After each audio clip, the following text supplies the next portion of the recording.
Yang betul, kita luas sudah, yang sepeda, yang luas sah, kami lagi luas bus. India's new education policy and Nipun Bharat mission have given the highest importance to foundational literacy and numeracy. The classic problem in education has been speed, the speed of learning. Even after 3 years of schooling, most children do not know how to read, write, or do basic numeracy. Without these skills, children lag behind and eventually lose interest. But there is a new disruptive research based pedagogy that is making a huge difference: ALfA, or Accelerating Learning for All. ALfA has shown it is possible to make children learn foundational skills within months and not years. Oral reading fluency follows from the ability to read in the first place. ALfA pedagogy has been incorporated in the Global Dream Toolkits, an online learning app called Literacy Now. Lessons are broken down into half-page modules. Children work in pairs. The children take turns to ask questions from each other and answer them. The teacher does not teach. Instead, the teacher reads out the prompts which tell the children what their task is.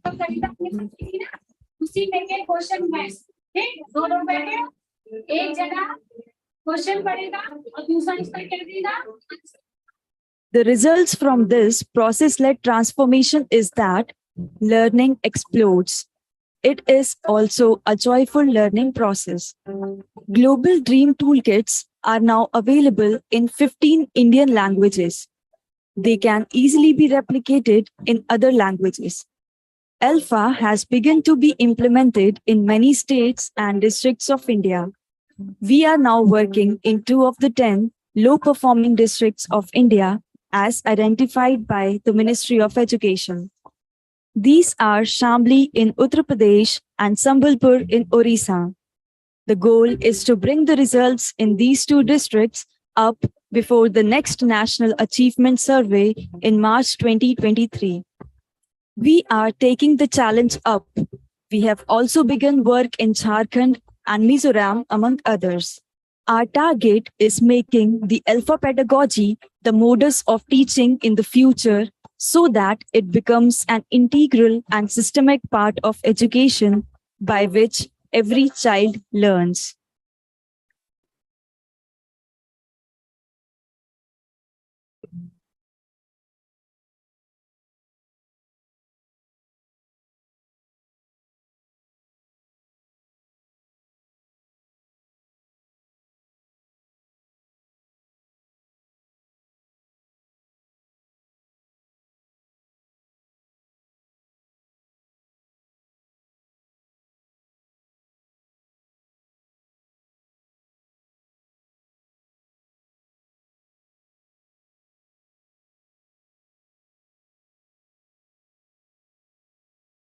Very remarkable approach.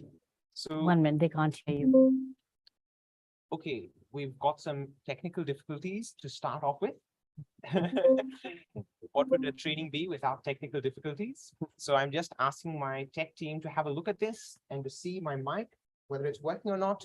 Now it's Please better. bear with us. Yeah. That's working? Yeah. Thank you so much. That's fantastic. And that reminds me of an important point, please. It's going to be a very interactive training. So we want to keep hearing your thoughts through the chat. We want to hear your ideas as we unfold today. So before that, though, I'd like to hand over and warmly welcome Dr. Sunita Gandhi. So Dr. Sunita has been an educationist for many, many years. She's formerly an economist at the World Bank in Washington, US. And since then, she returned to India to work here in the education system, especially for disadvantaged and underprivileged children. So it's an absolute privilege to be with you here, Dr. Sunita. And still, we are having some issues with the microphone. So requesting you to please check that. And just to reiterate, it's fantastic to have you all here with us today from Zimbabwe. We're looking forward to many more people, I think, have registered. I'm sure they'll be coming in very shortly. And if you can just give an indication in the chat if my audio is working more clearly now. So it's unfortunately the common reality of trainings that there's usually some technical glitch, but hopefully we'll get this one out of the way right at the start so we don't have anything else. And that's really exciting. We've got somebody here from Bhutan as well. Most warmly welcome. Most warmly welcome. So with that, I think I'll hand over to Dr. Sunita to warmly welcome you all and to get this training underway. Right. So thank you, Tom. It's always a delight and a pleasure to be sharing what we have been discovering along the way after 8 years of working in the trenches. We started with working with children in the slums and the villages of Lucknow. This is the capital of Uttar Pradesh, which is the biggest, most populated state of India. If it were a country, it would be the 6th largest country in the world. So we are in the capital city of that. And geographically, it's lovely to have you from Zimbabwe and from other parts of the world. And there would be a handful of people coming in. And I'm very, very happy to see that there's somebody here from Bhutan. So all of you are most warmly welcome. And we hope that you'll have a very, very enjoyable session, but partly depends on the interactions. So we'll be asking you to do a lot of chit chat with us in the chat box. And we'll be also doing some polls, which we'll be participating in. The training begins with our going into the classrooms, which we can share online mode, which of course we cannot mostly do in a physical setting. So we've tried to maximize on the experience of the MOOT or massive open online training. So you'll see at the end, hopefully, that this is better than physical training. So herein very carefully participate alongside with us. And at the end of the 3.5-hour training session, towards the end, you'll be getting from us a quiz. And the quiz is a fun quiz. It has a handful of questions, like 12 or 14 questions in total, for each of literacy and numeracy. And there's also an opinion survey that is not marked. So that's part of the quiz. And we hope that you will be able to get at least 50% marks. And I think you will. And then those who get 80% above will get accomplishment certificate. Those who get 50% above, a participation certificate. But there is wonderful thing that's happening with the quiz.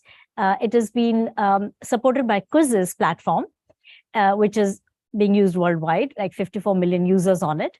And that allows you to have a second chance, a third chance. So I think you can improve your scores and all of you can attain above 80%. And this is what we want our children also to get, is above 80%, 90%, 100%, and they can. So firstly, Tom is going to be the main facilitator and I'm going to tag along. Tom is from Australia. He is a volunteer with Devi Sansthan. Devi Sansthan is the organization which we represent. It stands for Dignity, Education, Vision International. And literally, it is about dignity because dignity comes from being educated. And when our kids come to school and 3 years later, they still don't know how to read, that is a crying shame because they all deserve to be able to read very, very quickly. And what we have discovered in this very alternative approach, we are calling ALfA, which is standing for Accelerating Learning for All, ALfA. So this pedagogy is a disruptive pedagogy. It's transformational. It's very different from what we do normally. And that's why we are sharing it with the world. We have had tremendous success with this in India, in the government schools of India at large scale. And we hope that this will be adopted by you who are attending today and by the country as well, so that we can showcase at a very large scale at the country level that our children can learn. So here's something really important to consider, that imagine that your children can acquire foundational literacy and numeracy, both literacy and numeracy, reading, writing, and arithmetic, in a mere 45 days. Now, that would be disruptive. And this is what we are hoping that you will be able to accomplish in your classrooms using ALfA.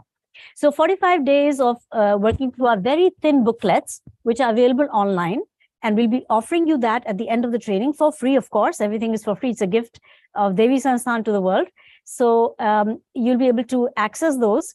And they're very thin. Like, in fact, Hindi version, I have to look at the Shoshana version, might be shorter still, is just 32 pages to teach the skill to read, 12 pages to teach the skill to write, and just 28 pages to read to understand numeracy at the foundational level, which is considered to be equivalent to something like grade 3 level. So imagine your children going through these very thin booklets in a very short span of time. One of the important modalities of our work, and I think you do that sometimes, a lot of teachers across the world are practicing paired learning. The difference is that we don't use paired learning for some of the time, we use it all of the time. And what that means is that the books are designed with the idea that children will work in pairs. So if it is a total of 72 pages for literacy, reading, writing, and arithmetic, it means that if Tom and I are a pair, we don't need 2 sets of books. One is enough. So it'll be equivalent to 36 pages between us. If you look at it subject-wise, just for literacy, it's 18 pages. And if we now share that box with grades, from grade 1, we take it to grade 2 in period 2, grade 3 in period 3, and rotate the literacy box and the numeracy boxes around, we'll find that the number of pages per child equivalent will divide by yet another 3. So that'll be equal to 6 pages per subject. So you can see it's very disruptive. It's also very environmentally friendly. And so we'll discuss that later, but I think I should give over to Tom. How it is environmentally friendly, you can mention. Yeah. Thank you so much. Wonderful. Right. So I'd like to just pull up my PowerPoint as we get underway. And before then, though, even as the PowerPoint is coming up, I would like to invite all of you to just introduce yourself very briefly in the chat box. So if you can just share your name, where you're from, and also maybe how many years you've been involved in education or how many years you've been a teacher. That would be lovely because we want to get to know each other a little bit. It's going to be fantastic.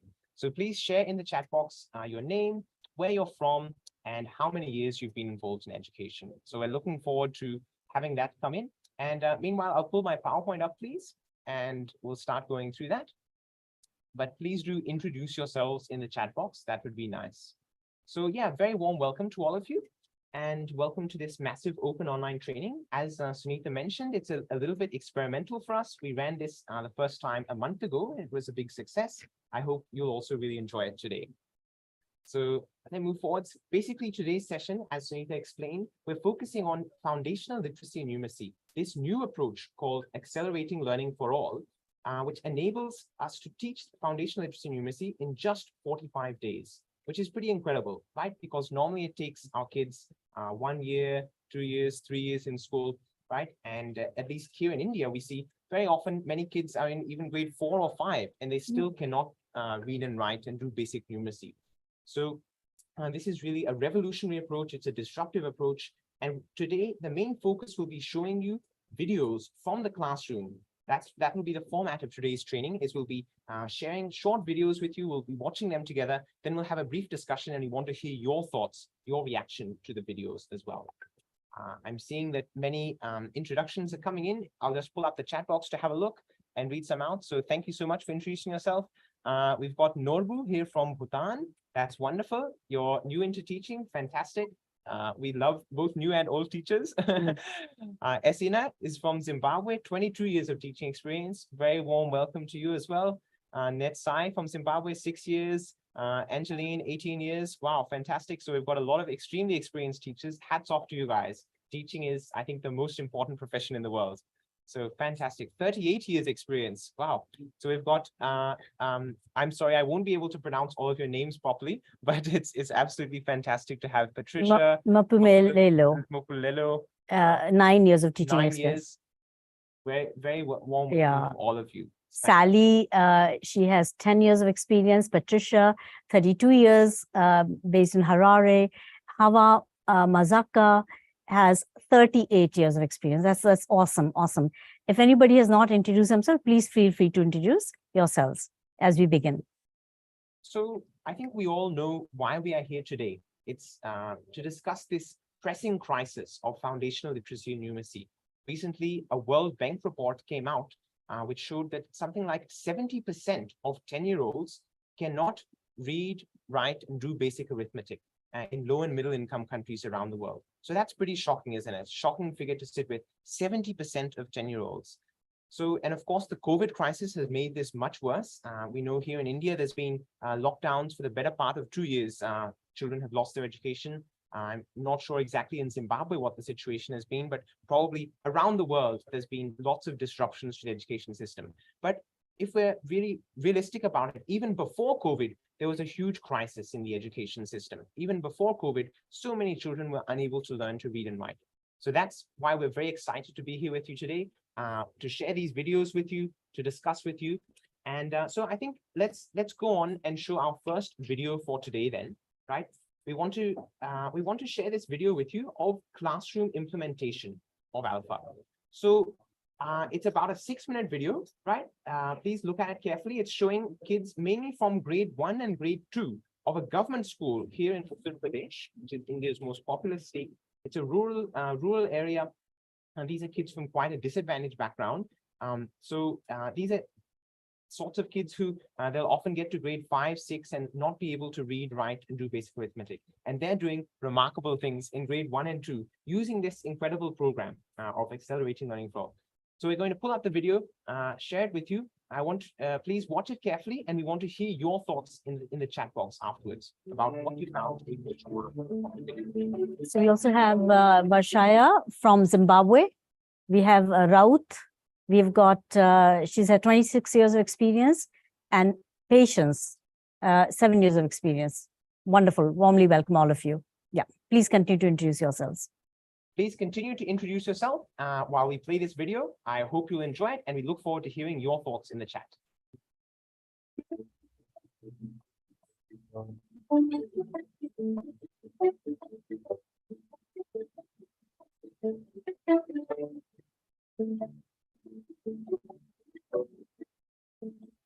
Corona से पहले बच्चे पढ़ नहीं पाते थे, उनको काफी दिक्कत का सामना करना पड़ रहा था। जिस टाइम ये कक्षा 3 में आए थे, बहुत कमजोर बच्चे थे। कुछ बच्चे 2 अक्षर वाले शब्द भी नहीं पढ़ पाते थे, कुछ को वर्णमाला का भी ज्ञान नहीं था। जून की छुट्टियों में और कोरोना काल में जो भी इन्होंने पढ़ा लिखा था, सब ये भूल चुके थे। लेकिन अब 2-4 बच्चों को ही छोड़कर जो डेली नहीं आ रहे, सभी बच्चे पढ़ने लगे। इसके सहयोग से बच्चे पेयर लर्निंग में बहुत बेहतर तरीके से सीख पा रहे हैं। बच्चों का लेवल जो पहले 0 था, मात्र 15 या 20 दिन में बच्चे जो शेष हैं वो भी बहुत अच्छे से सीख पाएंगे। जो बच्चे किताब नहीं पढ़ पा रहे थे, आज बहुत से बच्चे अखबार पढ़ रहे हैं। देवी संस्थान के कार्यक्रम जो चलाया जा रहा है, ये FLN प्रशिक्षण वाला, वो काफी सराहनीय है।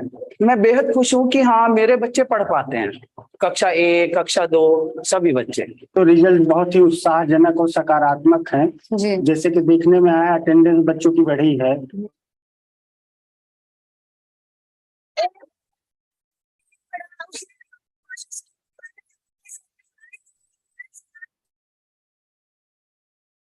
पाठ का क्या नाम है?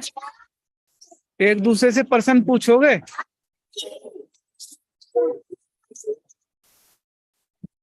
अपनी रोशनी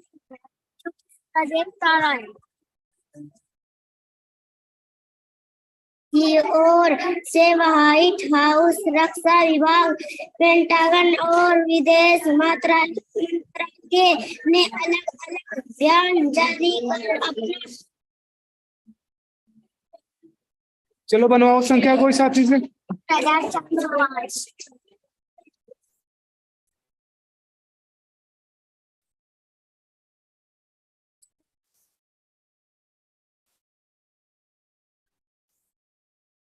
शाबाश। चलो बेटा, साथी का सवाल बोलो कोई। 7050। 7050। 2163।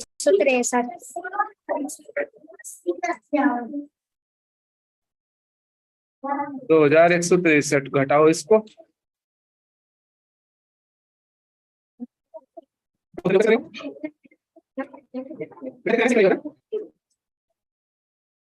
सही क्या बेटा? इसने घटा करके क्या संख्या आई है? 4887। वेरी गुड, बहुत अच्छा।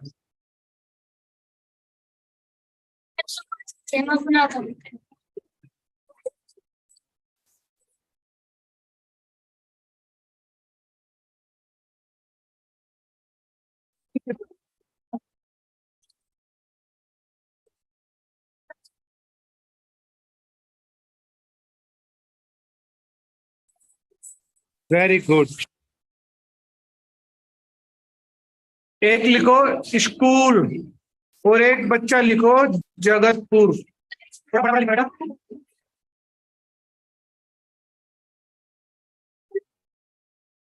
क्या बात है।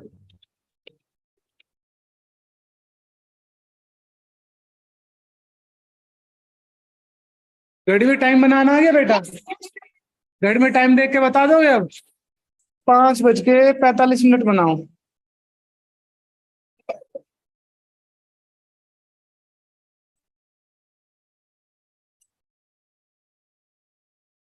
क्या बात, बहुत अच्छे।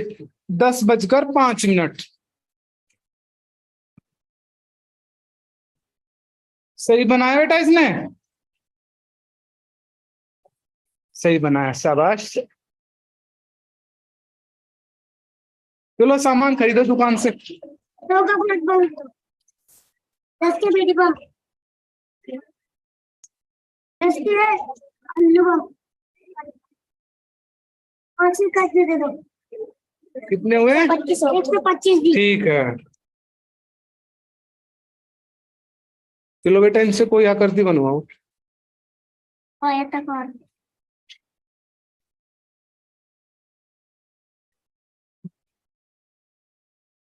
क्या बात। हमें ऐसे प्रयासों की जरूरत है जो फाउंडेशनल लिटरेसी को न केवल प्री पैंडेमिक स्थिति में बल्कि उससे कहीं ऊपर हमें पहुंचा सके। इस दिशा में मैं सुनीता गांधी जी को उनके कंसेप्ट और programme accelerating learning for all अथवा ALfA के लिए बधाई देना चाहूंगा, जो आप देश के विभिन्न हिस्सों में संचालित कर रही हैं। साथियों, इस प्रोग्राम के माध्यम से लोगों को 90 डेज में लिटरेट बनाया जा सकता है। मैं आशा करता हूं कि आने वाले समय में बड़ी संख्या में लोग इससे जुड़ेंगे और इसे सपोर्ट करने के लिए आगे आएंगे।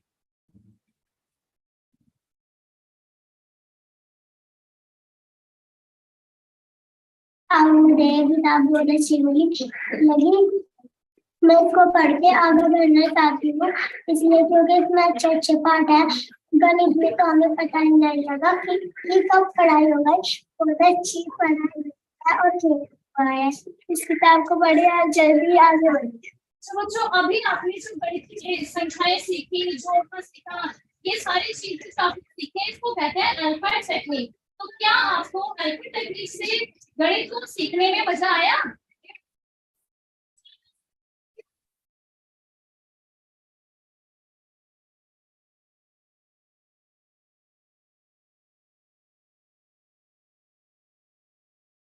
Wow.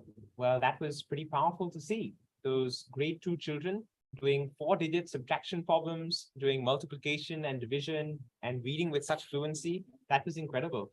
So we want to hear your thoughts as well in the chat. What parts of the video did you find most interesting or most noteworthy? We want to hear your ideas. What did you notice in that video? I realized that most of it was in Hindi, which is the main language here in North India, but hopefully the subtitles and the body positions and everything got you a good sense of it. So Sunita, what did you notice? We've seen that video a number of times now, but what did you notice when you saw it again today? So firstly, these are not professionally done videos. The video was pieces of videos were being sent on a WhatsApp group that we had created for the teachers of Shamli, which is a district of this state. And these teachers were every now and then posting their videos. So we collected those and made a video for grade 2. We've got, of course, a lot of content from all grades, from 1 to 5. But what we noticed is that even within 45 days, these children who obviously you cannot say that before the COVID they knew everything, right? And of course they didn't know anything. And so, of course, the baseline result was also very, very poor. But these children managed to go beyond grade 3 equivalent. They were able to do things that a grade 3 child often has difficulty in doing. For example, subtracting 7,050, was it, or 7,070 minus 2,163, which is a really large number, and even knowing where to put the zeros in 7,070. So because they've done the learning with hands-on learning materials, and these are simple, basic materials like ice cream sticks and matchsticks, or any kind of counters that they can gather from their home, bring to school, or along the way they can pick up some pebbles or leaves. So the counters are decided by the children, and they're environmentally friendly. This is another way we address climate change. We don't need those plastic materials or lots of materials in the classroom. Basically, everything that they did was using these very simple materials you saw, and within 45 days, they were able to accomplish all the goals of foundational literacy and numeracy for their grade and go well beyond. What we also, I mean, of course, that's what we noticed in the video, but yes, love to hear from you what you noticed in the video as well. So just as we have a look at the chat, I want to invite you all again once to just share your thoughts as you watch that video. What did you notice about it? So I'm seeing lots of good responses are coming in. Patricia said multiplication was easy for the child by using the counters. That's exactly right. So we're using a lot of hands-on activities. We've got some here today.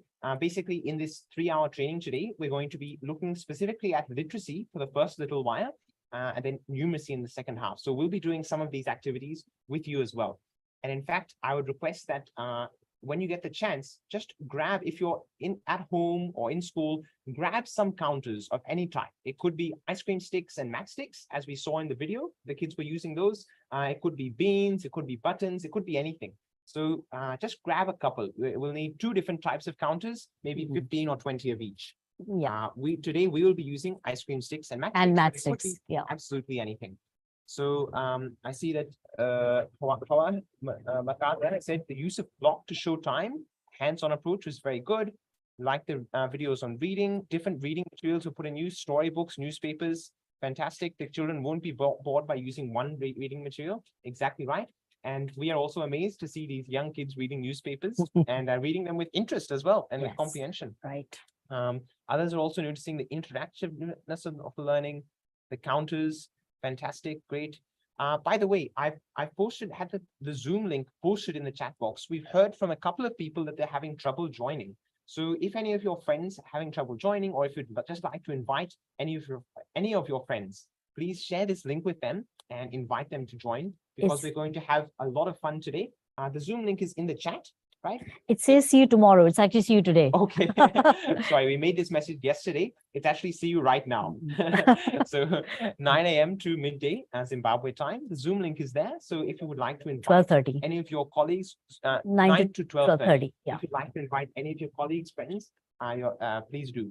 Howard has also mentioned paired work is very effective. That's exactly right. So paired work is really the cornerstone of the ALfA pedagogy. We're going to be looking in a lot more detail at that today, about how to make pairs, the process of that, what children are doing in pairs. Lessons were hands-on and engaging. Fantastic. And I really enjoy how engaged you guys are in the chat. That's fantastic. So I want to do, let's do a short role play together now, Sunita and I. We'll be pulling up a slide on our screen, because so it's one thing to see it in a video, it's another thing to also see it in practice. So we're going to be doing a role play of 2 different techniques of teaching a word, right? It's just a simple 3-letter word. It's in English because we don't know your mother tongue, sorry.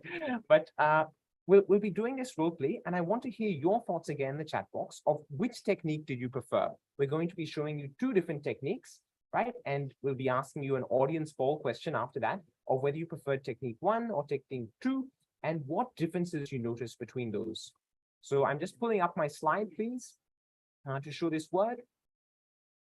And meanwhile, I'm seeing that there's still other comments coming in. The teachers did not use a lecture method. There was so much child involvement. Fantastic.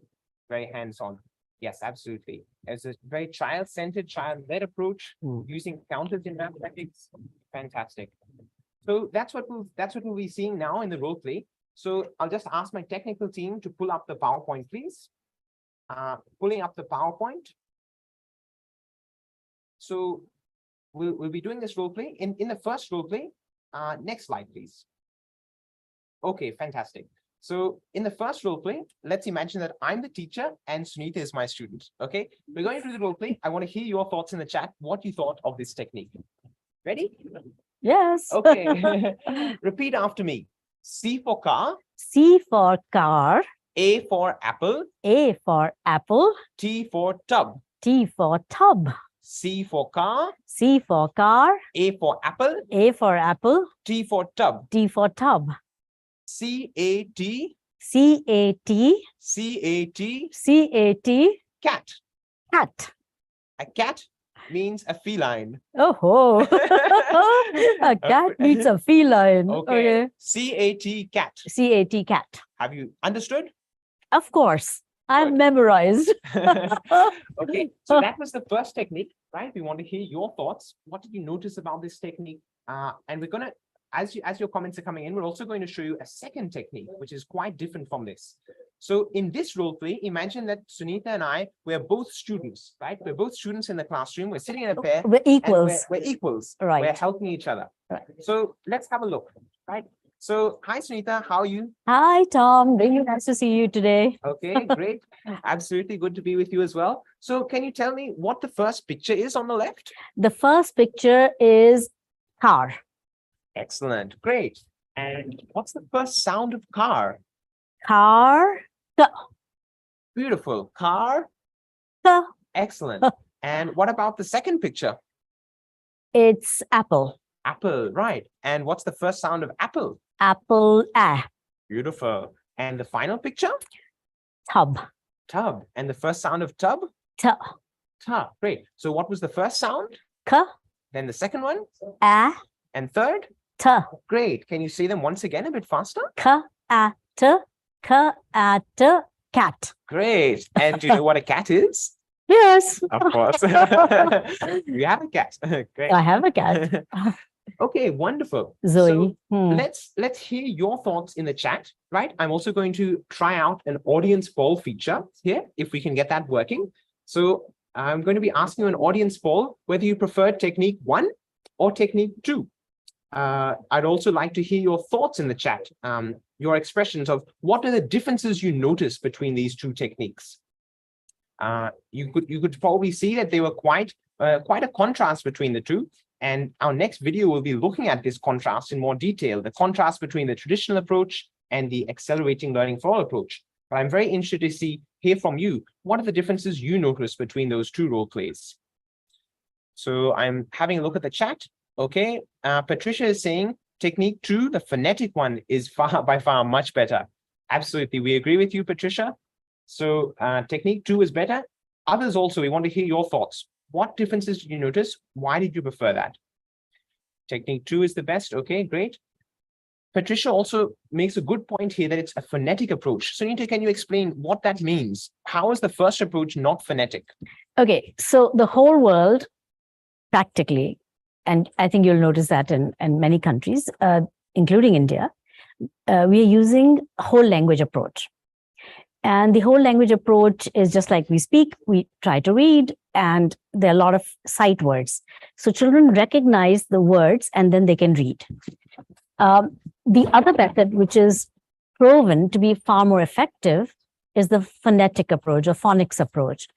And that, as you notice, some of it is here, where we are not using the letters, but we're emphasizing the sounds of the pictures.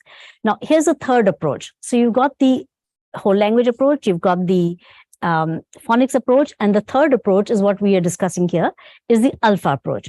So what's really different about ALfA is that you're going from known pictures to deriving the first sounds, which the two children are doing together. Both don't know anything about this. They're deriving the first sounds. They're not learning the letters at all. From the beginning, no letters at all. So basically, we have picture the child recognizes, the first sound the child can derive, 3 pictures, 3 sounds, the child can add the 3 sounds also on their own without the teacher telling them, what it says, and the children can on their own figure out that this is cat. The very first time, the teacher has to introduce the way of interacting between the two children. So like Tom was asking me, what is this? I was saying, this is car. He was asking me, what is the first sound of car? I was saying ka, then the second and the third. And then he asked me the last question, which is, what do you get when you add the 3 sounds? So I said cat. Now, once they understand this, the formula, then they take turns. So I would be the next person for the next word. I'll be asking questions and Tom will be answering. So we take equal turns through the process of paired learning in this context. The fact that we don't need to learn letters at all saves a year or more, depending on the language. In Hindi, we have 52 letters. So about twice as many as English. And so it can take a lot longer. But even with English, we can take 6 months, a year to introduce the letters because you do one letter a day. Here, we're not doing that. The children are on their own going straight to words, no letters first, and they're going to do this on their own, derive the sounds, add the sounds, and make words from the beginning. And this is very empowering for children and adults alike, anybody who does not read, because very quickly, that's why we can do in 45 days, reading and writing, because it is deriving by oneself. It's known to unknown. So this is the third approach. I see that some of you have picked up on this in the chat as well. A very warm welcome to Inga as well. So yeah, you've pointed out that it's known to unknown, right? So the kids already know how to recognize the pictures. They're already using that vocabulary in their daily life, but they may not know how to recognize the letters initially. So instead of the traditional approach, you might remember I was saying C for car, A for apple. Instead of this is a flipped approach. We're using the picture first. What is this picture? And then we're deriving the sound from that, which makes much more sense, building from the known to unknown. Ingrid also asked, do we have this approach in Shona? I believe we do, right? Yes, we do. So, yes. So yes, we'll be looking forward to sharing those materials with you and hearing your feedback on it. And I'm sure as you use it in your classroom, you'll also be able to help us further refine it, improve it.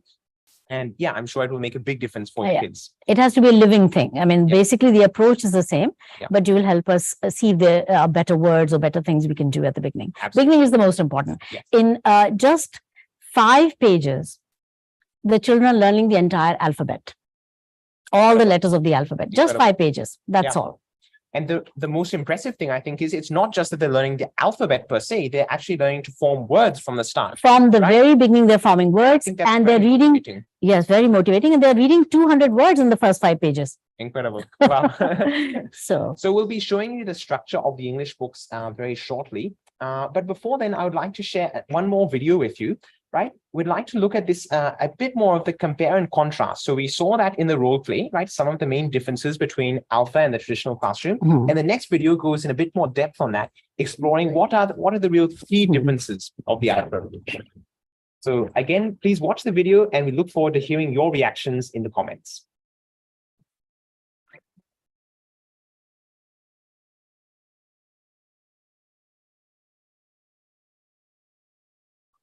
Today we will do question and answers, okay? So you have to go page.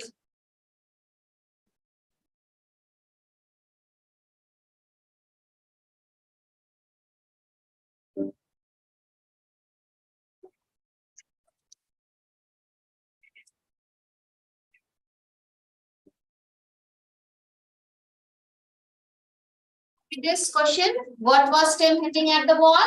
Tim was hitting a ball at the wall. The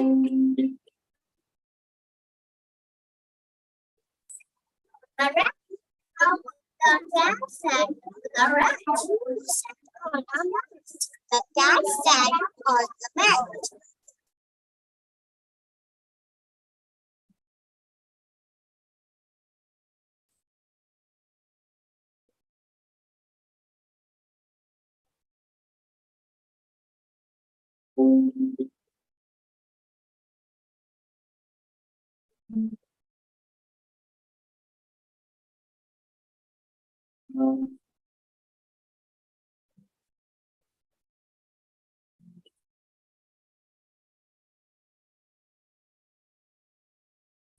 So today, children, we will learn the table of 2. You have to learn the table by heart.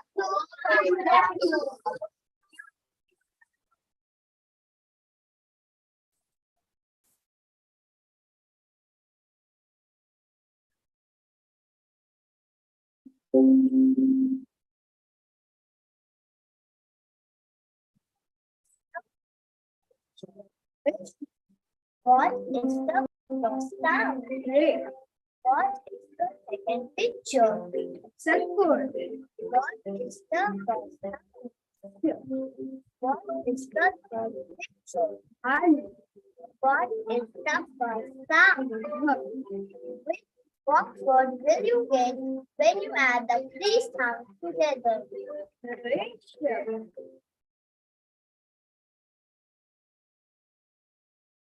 In traditional classroom, children fear marks and exams. In ALfA pedagogy, children are engaged in joyful learning. They are driven by curiosity. Hello, ma'am. Welcome, ma'am. I want to buy few things. Yes, ma'am. I want this pencil box. It is of 100 rupees. And I want this book. It is of 50 rupees. And I want this stand. It is of 5 rupees. Plus 5 equal to 155 rupees.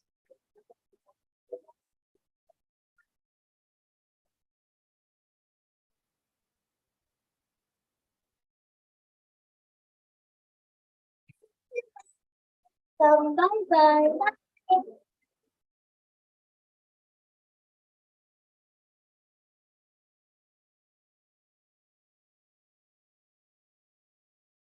Wow, beautiful. So we'd like to hear your thoughts in the chat box. What are the differences you notice between ALfA and the traditional classroom? It was an interesting compare and contrast video. We want to hear your thoughts in the chat. One thing I'd like to point out there as well, you may have noticed that that video was more in English. So these were kids from a slightly wealthier private school, right? Whereas the first video you saw was from a government school. So this program, Accelerating Learning for All, it's really for kids of many different ages and many different backgrounds, right? In fact, this is being used for adults also. So it's not really limited to one context. It's being used in pilots around the world. Maldives is also taking it up. Different states of India are taking it up. Recently, our friends in Literacy Chicago in the US have taken it up for adults. So it's really quite a versatile program. As you've seen. So we want to hear your thoughts in the chat. What are the differences you're noticing between the traditional approach in education and the ALfA approach? Let's hear your thoughts. And I'll also ask you, Sunita, you came up with it in your mind. If you had to point out one or two key differences, what would you say they would be? Okay, so basically the empowerment of the child to learn by themselves is a huge gain. The speed is very important. And I think speed of learning motivates everyone. Teachers get so highly excited when they see the children doing ever so well. And this is what the teachers are trying to do. I mean, they're working so hard, struggling so hard, working so hard to make their children understand the concepts of basic literacy.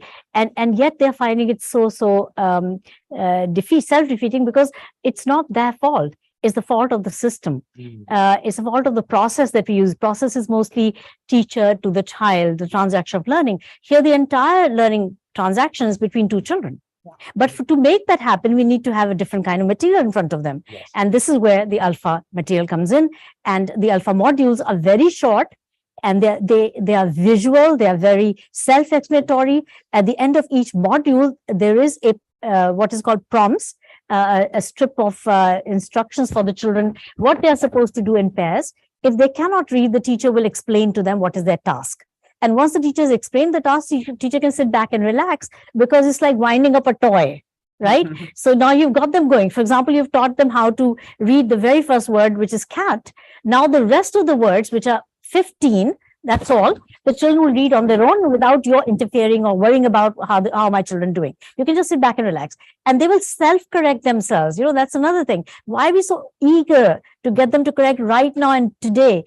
Parents are so eager. The child starts to read, and the moment the child stops to think, the parent points out what the answer is. We teachers are often also very eager. The children should know the right answer. Well, let them make their mistakes. And they learn through making mistakes. So for today, I'm paired with Tom. Tomorrow I might be paired with somebody else and Tom would be with somebody else. Every day we change the pairs, and this allows us to learn with each other and from each other and take responsibility for learning for each other. So there are many differences. Absolutely. And I see that in the chat box, you've picked up on many of these points exactly. So several people are saying, okay, Sally has said there's a lot of learning toys in the ALfA system and that attracts learners. So exactly right. As we saw, there's lots of these hands-on materials, lots of fun activities. Inga has mentioned it's an empowerment of the child, faster method and more dynamic. It's active learning, says Angeline. It's more interactive. It's child-centered. That's right. It's also child-led, right? The children are really taking initiative in their own learning. It engages all children. And Patricia said, I like ALfA because it's more interactive, practical, quite engaging, provides more collaboration and communication skills. Wow, that's a very good segue because we're going to move on to that very shortly in a while. We're going to be talking about these 6 C skills, right? Which we talk of the 21st century 6 C skills of collaboration, critical thinking, communication. These are all embedded in the ALfA process. And the 7th one, climate. Also very important. Right. So all of these skills, all of these qualities, we cannot just lecture our kids. We can't just tell them, okay, you've got to be more creative. You've got to be more critical. These are things that are learned through the process, right? It's not like you can teach that from a textbook. Yes. ALfA makes learning fun and enjoyable for 2 learners. Yeah, absolutely. For all the learners, because they're sitting in pairs, so they're more interactive. ALfA has driven a love to learn because the learners are deeply engaged in learning. Wow, you guys are writing so beautifully. Tatenda, right. Yeah, I'm not going to try pronouncing all your names. Sally. But, yeah. No, this is pretty easy. Okay. Yeah. I'll get it wrong. Our names might be very difficult. I know. So it's fantastic. So we looked a little bit about the contrast between ALfA and the traditional classroom. And as you've been pointing out, the paired learning is really key to the process. Now, Sunita just alluded to this earlier, that we're changing pairs every day. Now, this might seem a bit counterintuitive, right?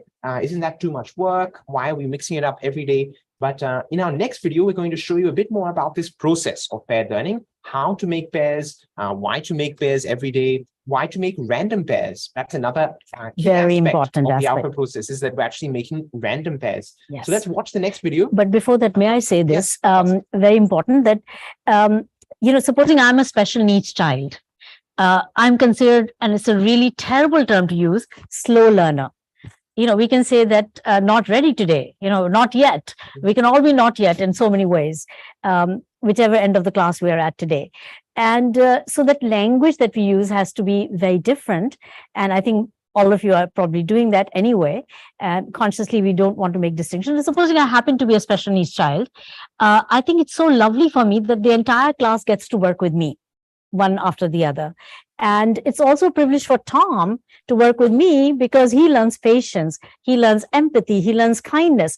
And literally, we think that beyond the foundational academic skills, what is really, really fundamentally important is the capacity of the children to learn character, citizenship. These are far greater goals. So if a child be good, that's far more important than the child be smart. Though in this system, there'll be both. Yes. But to point out at the margin, it's not important. They should know what is the way to treat each other. There should be new normalization in which children know how to work with each other. How to take turns. They don't know this. Nobody has taught them this. They only know how to raise their hands and run to the teacher for everything. So I think this is universal, wherever you go in the world. So we want them to have this idea of being able to work with each other. We need to teach them what it means, how to take turns. So those are far more important life skills that will serve them in the future than just knowing their maths and English and Chishona. Absolutely. Which of course is important. Like we definitely want every kid to be able to read, every kid to be able to write, do basic numeracy.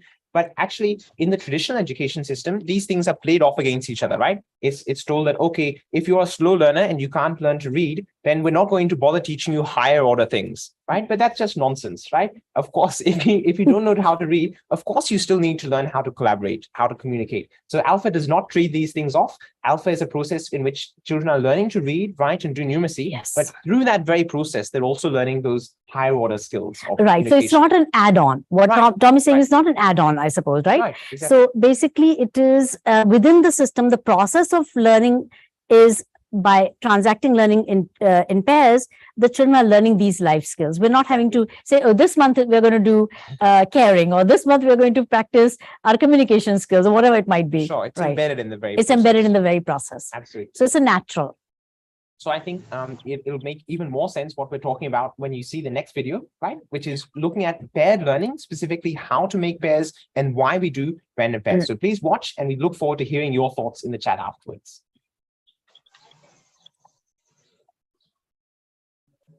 Paired learning is the cornerstone of the ALfA program. Children working together in pairs enable rapid rates of learning. In this video, we're going to discuss that why paired learning is effective, why random pairing and how to make pairs. Let's begin with why paired learning is effective. Many studies have shown that paired learning is more swift and it's more effective. And it helps in improving children's performance, their academic performance, their social development, as well as their motivation and the engagement in the activity.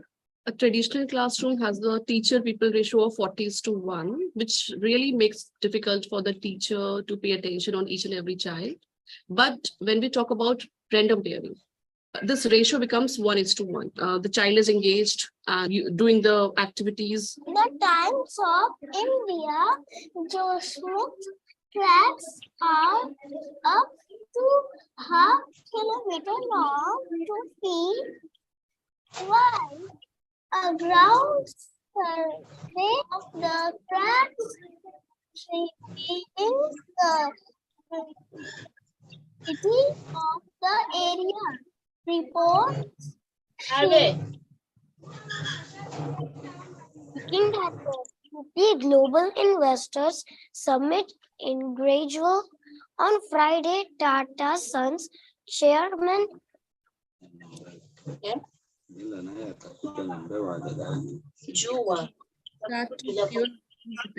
But now the question is how to make pairs. Okay, so there are different ways of making pairs. We can even use paper chits, right? Or ice cream sticks on which you can write down the roll numbers of the children, and you can call out one child who will pick the ice cream sticks, and he or she is going to call out the roll numbers written on it. And then those two children will come together and sitting in a pair. Let's start the class with the random pairing. Namya, please come out and call out your friends' roll numbers. Roll number 44 and roll number 5. Yes, roll number 44 and 5, please come. Gati, please come out and call out the next two roll numbers. The next two roll numbers are 14 and 46. Okay, roll number 46 and 14, please come out from your places and sit together. Very good. Avyukta, please come out and call out the next two roll numbers. The next two roll numbers are 25 and 36. Okay, roll number 25 and 36, please come out and sit together.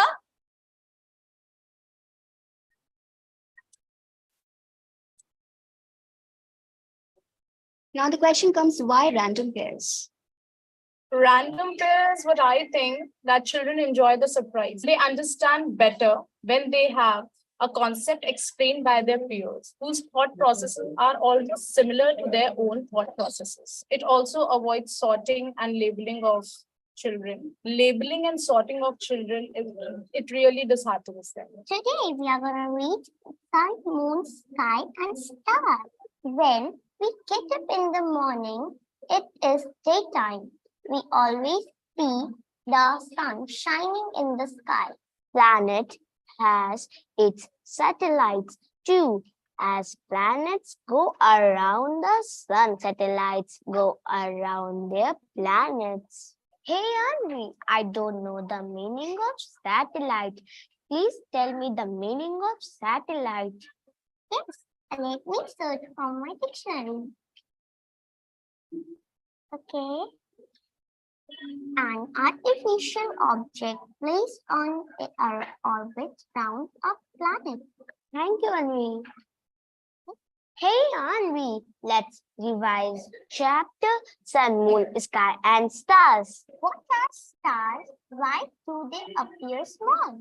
The stars are big ball of fire. They appear small because they are very far away. Correct. So are the pairs going to be same for the entire session, or do we change them? No, we quite frequently change the pairs every day. In fact, for every topic. The reason behind this is that they get to work frequently with each other at some point of time over the month. How may I help you, sir? I got the juice and strawberry. The cost of the juice of this of 50 rupees. Don't worry, I have the change amount. Oh, 100. Let me calculate, sir.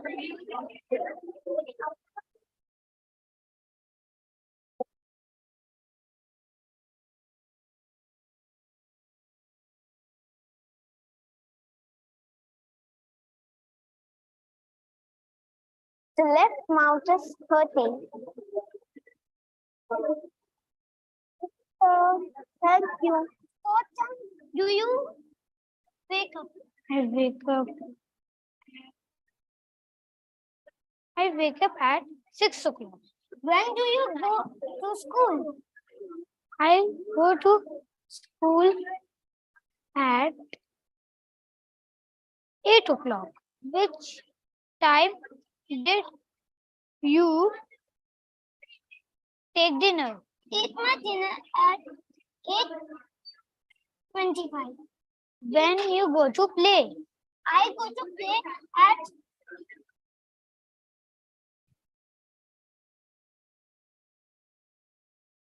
3 o'clock.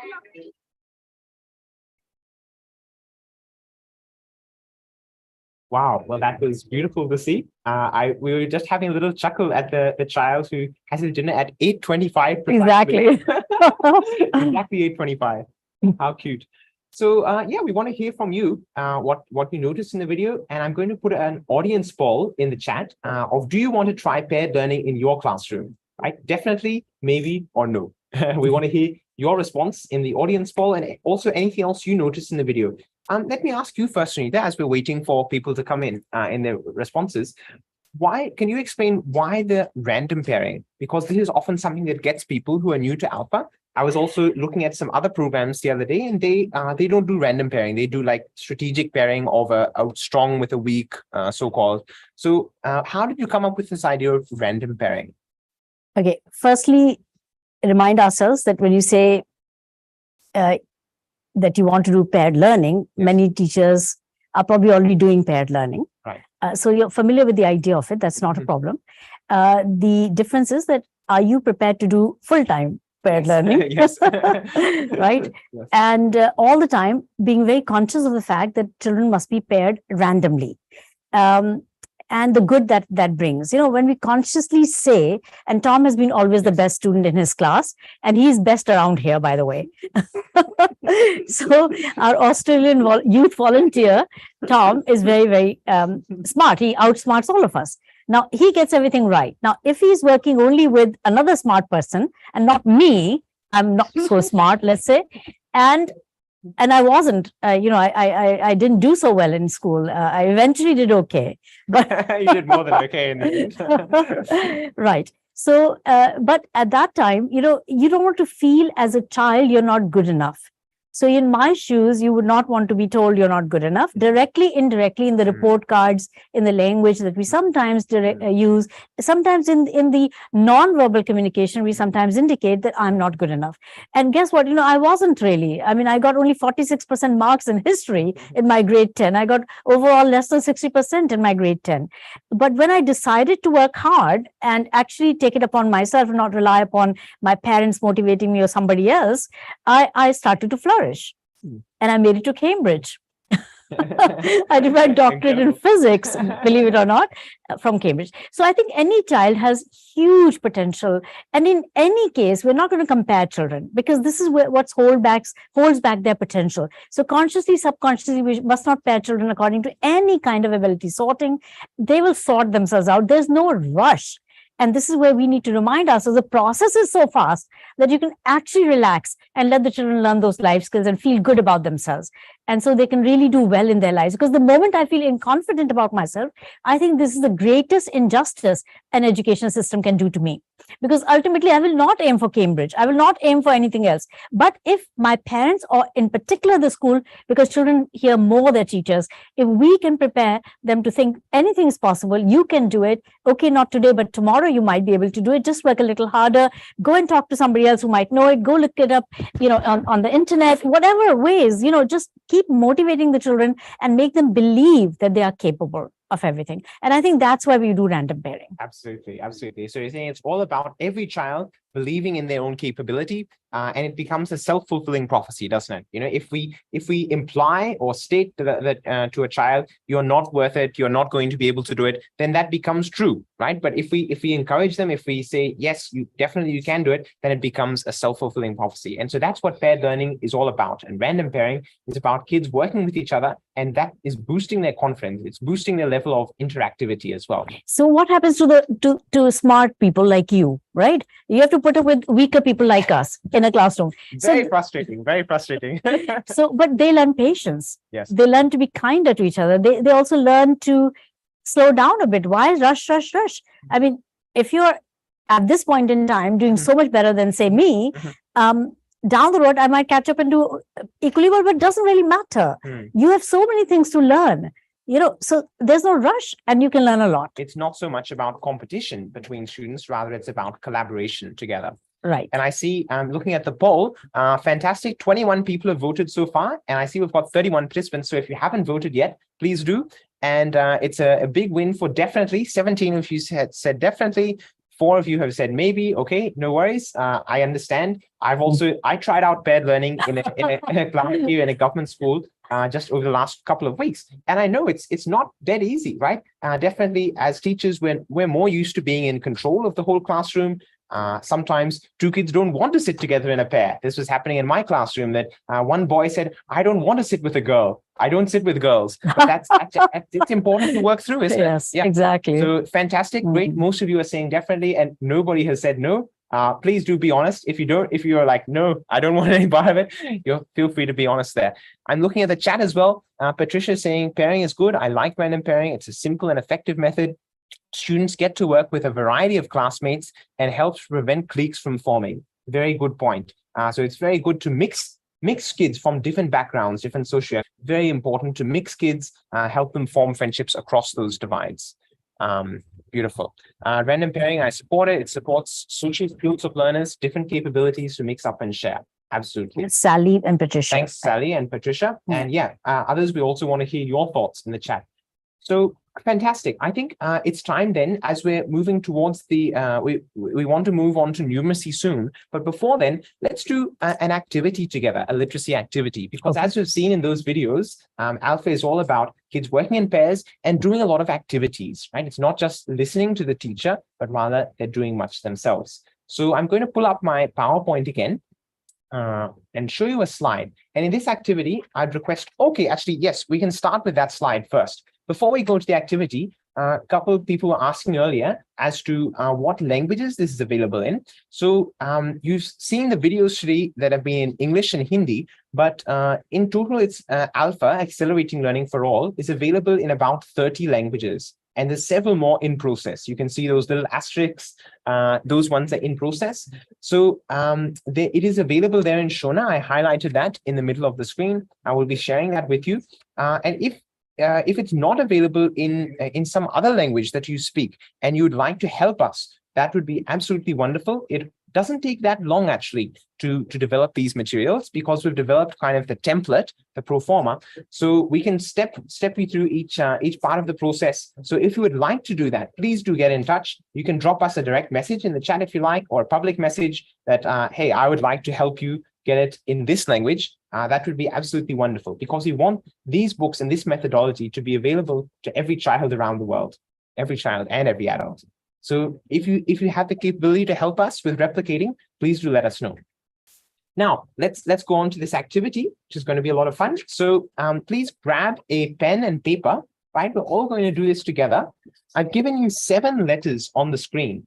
I've given you 7 letters. You can use these letters multiple times, and you're trying to form as many words as you can using just these 7 letters. Okay. So for example, I could make the word oh my goodness, mental blank. I could make the word bee, right? B-double-E, like a bee in the bonnet, right? I'm allowed to use the E twice. I'm allowed to use anything twice, but I cannot use a letter that's not here. I can't make the word camera because C is not there. And I see there's another word you can't make, MBA. MBA.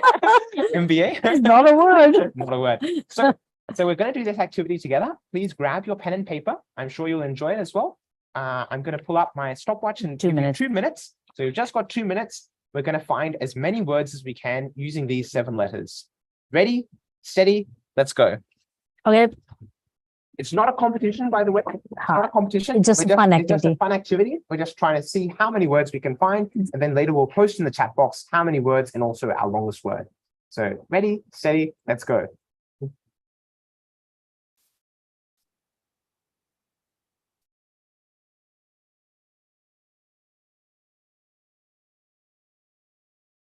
You got Z and W in there. Those are difficult words, letters. I'll let you know later how I chose these letters. Right.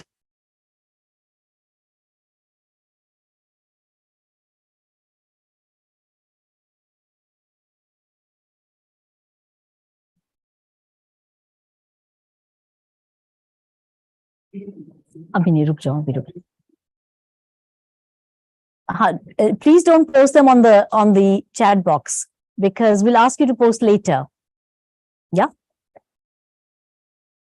So I'm tempted always to look at Tom's because he's doing so well, but I'm not supposed to. No cheating. So we don't want everybody to see what you are writing. Just for a minute more.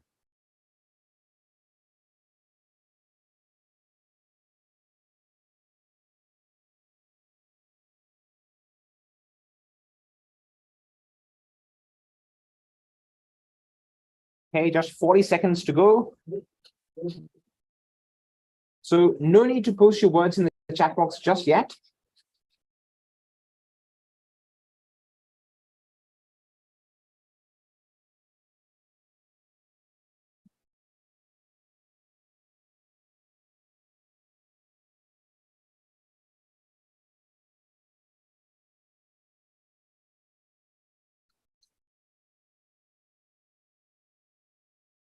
Just 20 seconds to go now.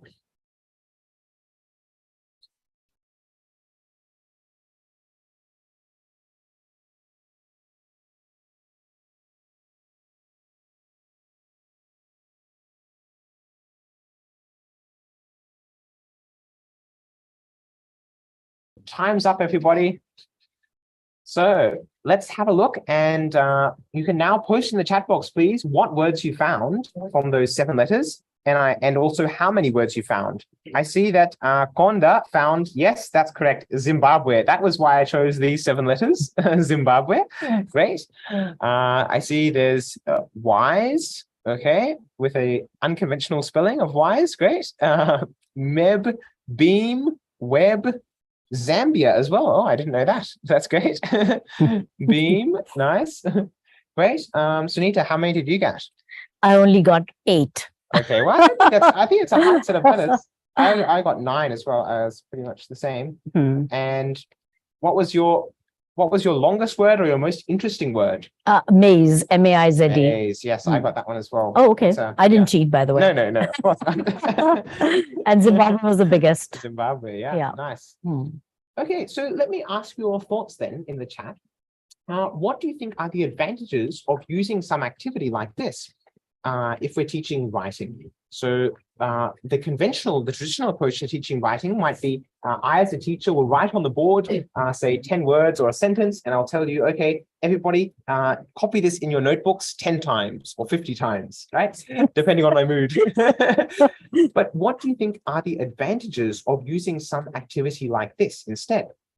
We want to hear your thoughts in the chat. What did you enjoy this activity? What do you think kids are learning from this? They're learning how to write, obviously, but they're also learning many more things as well as that. We want to hear your thoughts in the chat. Sunita, what are your thoughts off the bat of what's the advantage of using an activity like this? Right. So it's not about how many words I got versus, say, Tom or somebody else in the classroom. It's more about enjoying the process of learning and doing by oneself. Absolutely. Right. So you're doing it by yourself. And I think this is beautiful. And then what happens also is that collectively we'll have made many more words than the words I can write on the blackboard or I can dictate to the children. So the kids are being very creative in making words. Plus, in a pair, I'm learning from Tom, and Tom's maybe finding some words that are different I've made. So our collective learning as a class and our learning as a pair is far greater. Plus, it's a joyful learning process. Imagine just being told what to do, and you just do what the teacher tells you to do. Here, you're unleashing a process. Using, here are some letters. Now, in the future, what you'll do is, and the prompts tell you that you'll say, okay, any letters, just make between a pair, just write any letter, say, everybody writes 7 or 8 letters or 6 letters. Don't have to define the number of letters also. For example, Tom and I might combine our first names and write a whole bunch of letters. And then we'll make our own words, and another pair will do something different. So that is okay. That's acceptable. In fact, that's encouraged, because we want children to come up with their own creativity. One of the 6 C's is creativity. So we need to have that happening. We are calling it 7 C's now, because we have integrated climate, and we'll share how we've done that. Yeah. But nevertheless, to integrate those 7 C's, so we are talking about collaboration, which is happening naturally. There's communication, loads more communication in this than the traditional approach, as we can appreciate. Third is creativity, which is what we're doing today, and many, many times we'll be doing throughout the day and every single day. Imagine the joy that will come from that creative endeavor. Then critical thinking. So the critical thinking comes in when the 2 learners are asking questions from each other. Not just the beginning when we started, what is this? What is the first sound of this? That's the starting point of teaching them how to frame some questions. But actually through the process, children are making loads of questions for each other. And they're learning the skills to make hot questions, higher order thinking skill questions. They're learning what is a hard question, how are the difficult questions come out to be. And teachers are getting so supportive, because we've seen that the teachers are getting these questions from the children, and they're surprised. They say, wow, my children can write such incredibly interesting, good, engaging, difficult, and hot questions. So they get the repository of questions from the children, the entire class working, pile of these questions that are the most difficult questions they collect and they bring to you. And you can then take those and make tests out of them. You can even do instant feedback with that.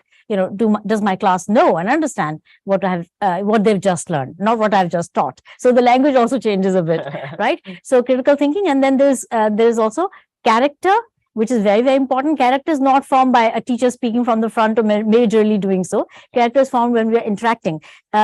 Ma'am, Tom stole my pencil. So, okay, the ma'am will say, no, go sort it out among yourselves. Okay, go to another pair, negotiate with each other. So you're teaching them those negotiation skills, and they're learning the values and the character, traits we want them to have.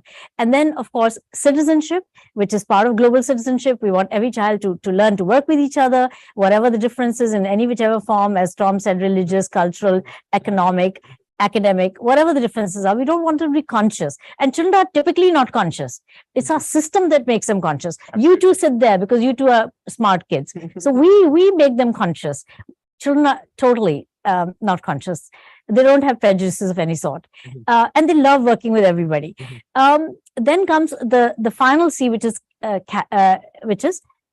climate. So climate is also very necessary, that from the earliest stages, children learn how to conserve the environment, how to look after the environment, how to reuse, recycle, and reduce. So how do we do that, right? They should know that from the beginning. Of course, people from poor backgrounds don't contribute so much to climate impact, but everybody needs to be climate conscious, and everybody needs to be able to read so that their families can protect themselves against climate calamities. Absolutely. So climate is integrated because the booklets are thin, because it hardly, if you're talking about 3 pages a child to learn a subject, that's really, or 6 pages, is hardly anything.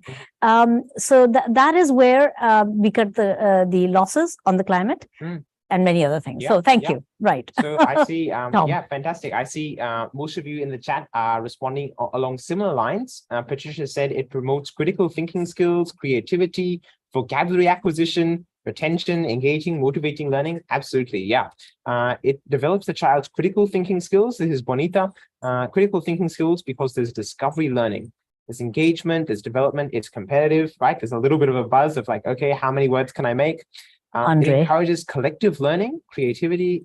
Yeah, it widens thinking capacity.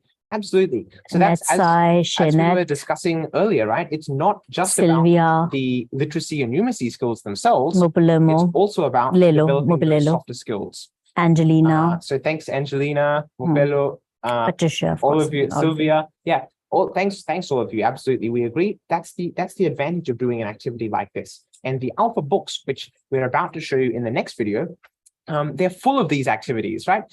Plus, these activities are a starting point. They're not the finishing point. As Sunita was sharing, supposing we've got those 7 letters, then tomorrow we can do the same activity with a different set of 7 letters. The kids can come up with the letters themselves. They can choose a word and then take those letters and decide. See, it doesn't have to be 7, it can be 9. And kids are more ambitious than we'll imagine. This is the beauty of it. We see that we're teaching them small numbers and they come up with larger numbers and larger numbers. They challenge each other. They enjoy making things more complex, and in the process, they learn a lot more. Absolutely. So let's have a look at the next video, right? Which the next video is showing you the structure of the ALfA English books, right? We made this video in English, but it's quite similar, as I understand, in Shona and other languages. So have a look, and we want to again hear your thoughts on what you notice about the structure of these books, how they're laid out.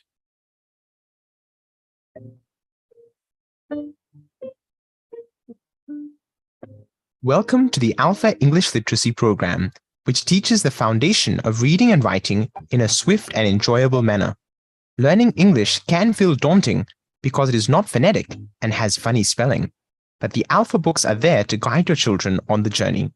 Book 1 introduces the most common sound of each letter, and students practice reading single-syllable words and simple sentences. The first page gives useful instructions for how to use this methodology of paired learning, in which children ask each other questions to build from their existing knowledge. It also reminds you to avoid some common mistakes, such as using rote learning or teaching the whole class at once. The first lesson introduces 6 letters. In step 1, we check whether students are familiar with what each of these pictures are called in English. If English isn't their mother tongue, they may be unfamiliar with some, in which case we can use a variety of games to introduce them. For instance, use the flashcards provided or invite children to make their own and play matching games. In step 2, the students ask each other questions to go from picture to sound to word. First, they point to the picture, asking, "What is this?" Then they ask, "What is its first sound?" After repeating for the other picture letter combinations, they then ask, "What do these sounds join together to make?" and follow up by asking the meaning of the word. Students then swap roles for the next word, taking turns to ask and answer questions. Remember to focus on the sound of the letter, not its name. That is, we say ka, a, t, not C-A-T. In step 3, students use the same letters introduced above to form new words. Here, abstraction takes place as students blend the sounds in new combinations. If they forget how to decode a letter, they can refer above to step 2. The mentor notes below are a reminder of the whole process. You will need to keep reminding your students to take turns and ask each other questions. The mentor notes also provide extra video resources. Each lesson has the same structure, introducing 4 to 6 letters to cover the whole alphabet in just 5 lessons. The lessons gradually build up the number of words in step 3 to increase the level of practice. The next 3 pages give phonetic practice of the different vowel sounds, a, e, I, o, e. The alphabet is presented here well into the book. It's here just for revision. We don't teach the alphabet at the start because it's more interesting for children to learn to make words from the outset. The next few pages have practice sentences. Here, sight words with non-phonetic pronunciations begin to be introduced. For instance, the letter A normally makes an A sound, as in apple, but it can also make an sound, as in umbrella. We use color coding initially to show the different vowel sound. Similarly, the letter S can make a Z sound in words like is and was. The next 2 pages help children construct their own simple sentences with a given structure. They can generate many more sentences by simply replacing the last word of the sentence. Another page facilitates vocabulary building as children ask each other questions like, "What is that?" while pointing to different objects and pictures. Book 1 concludes by providing more reading practice with a poem for each of the different vowel sounds, followed by simple comprehension questions. Book 2 teaches longer words which aren't necessarily phonetic, and it builds vocabulary, fluency, and confidence. It starts by introducing some common consonant combinations like SH, CH, and TH. It also demonstrates the silent E rules. We go on to many passages which each practice a particular vowel sound, like A as in rain and ok as in talk, and so on. Then there are some pages to thematically build vocabulary: vegetables, fruits, household objects, places, transport, and verbs. Again, prompts at the bottom encourage children to ask each other questions like, what is your favorite fruit? And can you catch the ball? We go on to short passages which foster values such as love of learning, equality, friendship, and cleanliness. The passages also have comprehension questions.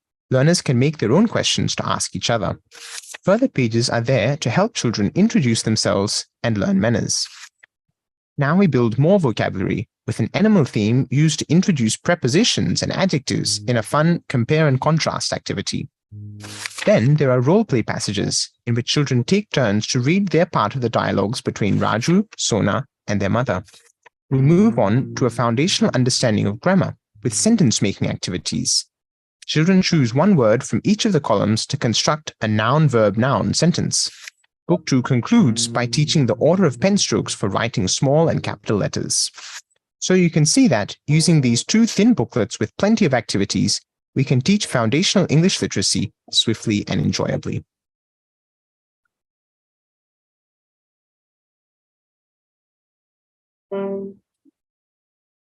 Wow, beautiful to see.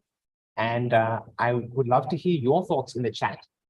Anything you noticed about the structure of those books, how they are laid out, how it flows from one theme to the next, how it goes from simple to complex, anything you noticed about the structure of those books. So we were showing you that video in English, but the books in Shona, I think have a lot of similarities. The same sort of idea of moving from known to unknown, from the picture to the letter initially, and then building up in over the whole book from simple to complex. Sunita, anything you would like to add on this? How did you come up with this structure of the book? I know that it was an iterative process. We've done many revisions in English and Hindi. But anything you'd like to point out that's what's unusual about the structure of these books compared to the traditional approach? Okay, Tom, and everyone who's participating, normally we don't think out of the box, right? We're kind of stuck in the box. We make improvements, which might be called incremental changes, small changes, which are also very important. But if you're talking about a paradigm shift, we're talking about a mobile phone or a smartphone versus the old landline phone. So the design principles are totally different. It does multiple things at once. It is a vastly different methodology, vastly different way it interacts with us. We can take it anywhere. We can listen to the music and all that. You try and convince an old grandmother to give up her landline phone, and that'll be very difficult because she's so used to it. And I think we teachers sometimes struggle with that as well. But yes, we need a paradigm shift. We need things that are vastly different. So it was something that was really plaguing me, that why the person who knows, or a child who knows already to speak their language, they know everything in the environment, they're having a perfectly normal interaction like any child who can read. Why can't they read then? It's just a matter of few letters. So why can't we teach them that? It shouldn't take 3 years, shouldn't take 4 years. So that's where the disruption or disruptive thoughts began. So the structure is very different. And also what I discovered is very interesting is that, you've got this cat and then 2 other words, bag and I think mug, the first lesson. And they're pictures, and there's 6 letters and 6 sounds, or 6 pictures and 6 sounds.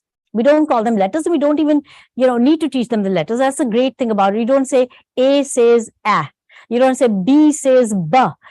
B is not known to the child. And B is not known to the child, 2 unknowns. So the teacher's constantly teaching, even with phonics, there's a lot of this unknown to unknown. Say, no, let's try something different. Let's try something that's known and go to the unknown. You've all appreciated that. That's working very well with the children. And the fact that they can learn quickly and together. Then two people who don't know anything can learn with the system. Zero knowledge, still they can learn to read the first 3 words in the very first lesson. And what I also discovered is below the first lesson, you'll see a second module in which there are many more words, something like maybe 12 words that are mix of those letters and forming new words, sensible and nonsensical words. It doesn't really matter because you're practicing reading. The box at the bottom. The box at the bottom of the same page, Mhm. right? Yeah. So what was really interesting for me was to discover that abstraction is happening very, very quickly. So while we are treating that as a sound symbol, children are able to read the sounds together in the very next activity, which is just on the same page. And so 5 pages, they're reading, something like 200 words, depending on the language. They're reading, they're learning all the letters. They're making, all these words, and they can make many more words on their own through anagram games and so many other games. So it was all a discovery process. We discovered it's possible, and it's sort of as natural as speaking, because it's as natural as drawing from the environment. In the other systems, we say, oh, reading is not natural. So how can they learn to read in so quickly? We found that reading is natural. They can do it with ALfA. Yeah, right. Absolutely. And I'm looking at the comments. Many of you are also appreciating many of these aspects of the books. Inger said, it's a paradigm shift in education. I think that after the COVID-19, the global situation, it's imperative for children to learn faster. Children from 5 to 10 have suffered a lot. Absolutely agree, Inger. That's definitely the case in India. And I think throughout low and middle income countries around the world, and even high income countries, developed nations, have also suffered from this. So online learning has not been for all for the last few years. Definitely, as teachers, we need to change to new methods of learning. Totally agree. Hawa Makaza has said, pics are colorful and attractive, relevant to the reading materials. Pictures play a big role. Absolutely. So it's not like a conventional textbook, which is basically very text heavy, very dense, and it's got a few pictures or illustrations, but they may not actually relate to the text itself. Whereas here, the pictures are a key part of the process. Sally has also said, excellent book structure. If we have them, boom, no more non-readers foundational literacy. Great. Thanks, Sally. Lovely books, very colorful and informative.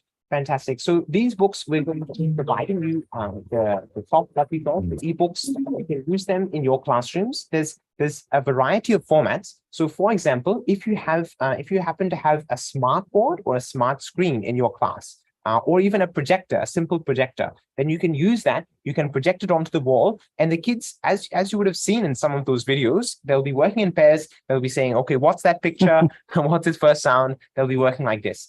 An alternative approach, if you have mobile phones there, if some of your kids maybe also have mobile phones, you can share it with them through that. That's not the case normally. Most schools don't have projectors, and most schools in India also don't have any children having mobiles, at least not in the classroom, and most of them can't afford it. So then the other option, as we've mentioned, is these books. We don't want to waste paper, but these books, as you would have seen there, they're very, very thin. Only about, in English, it's about 28 pages for book 1, and I think 32 pages. 32 pages for book 1. That is all about reading. Yes. 12 pages for book 2, which is all about writing. And though you saw the previous version on the video, and there is the third booklet, which is all about numeracy, is 28 pages. So, total of 72 pages. But as I said, between 2 children, it's half, because we don't have one set for each one. This is a school property. It is not belonging to the child. So we save paper, we can reuse them again and again. And 45 days is all you need them for. So you pack them up and put them for the next batch. Or what we have suggested is 36 pages, initially. And then if you rotate that across different classes, say 3 classes, grades 1, 2, and 3. So divide the 36 by 3, that comes to well, you tell me. 12 pages. And if you divide it into 2 subjects, literacy and numeracy, that is only 6 pages per subject. Incredible. So what we say is, look, we are going to give it to you for free. You'll have it on the app that we're going to give you at the end. If you request, of course, through the quiz, you'll be requesting that. And if you do so, we'll give you access to that app. From the app, you can download and print. Now, some of the places, like even in some of the, refugee camps and all that, they've downloaded and printed just a handful, or they printed and laminated sheet-wise. So they can move across the class a lot faster in that way, and very low cost, and some parent or somebody can fund it. Or we're also hoping that the government will be able to request funding from, say, UNICEF or UNESCO or some others, because our program in Maldives, where it's been adopted for the entire country, in that country, the support has come from UNICEF. So something like that will allow the teachers to have access. If you demand it, I think you will get it. Whatever we demand, we get. So somehow we have to do that. But our way of being able to give it to you is that, and then you figure out your ways, and we will help you also by working with the government and with the international agencies to make this possible. One question that Inger had, Tom. Yeah. She said that, do you have research to support the 50 to 90 days learning speed? So that's a good question. Thanks, Inga. So the first video we showed you today, that was about after 45 days. Those grade 2 kids who were doing those 4-digit subtraction problems and reading newspapers, that was 45 days into the implementation. And yes, that same district, Shamli district, and also Maldives, these have been studied by the Harvard Graduate School of Education. They recently released a report in March, a book. 540-page book. quite a hefty book, of which 2 of the chapters are looking at the ALfA process and looking at the data from that. So yeah, we'll share that with you also as well. Well, yeah, we'll share the link with you. It's on Amazon, Harvard Graduate School of Education. So they did 2 case studies, one of our work in Uttar Pradesh, which is where we are, and in the Shamli district, and one for Maldives. So chapter 8 and chapter 10. Yeah.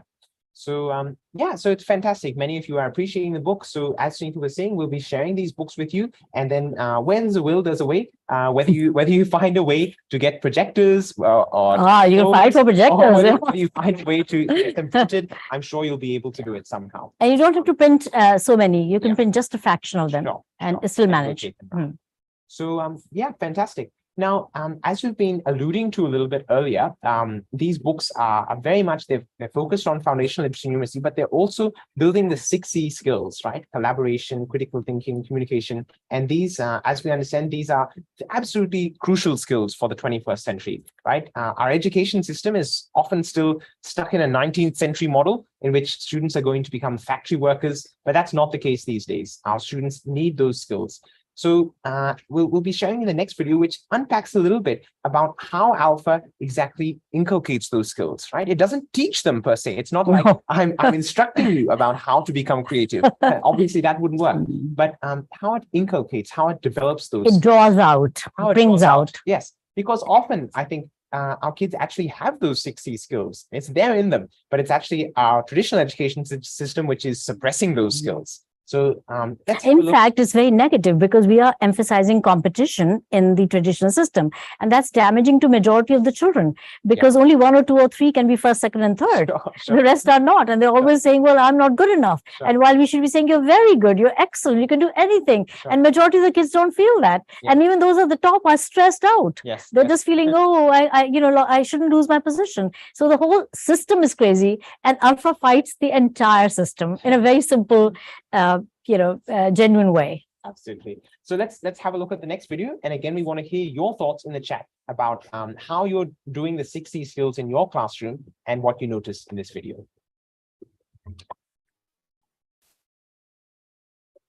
Good morning, and today we are here to understand how ALfA class will help children to be a better future ready citizens. So I have Ankita ma'am, Para ma'am, and Jaya ma'am here.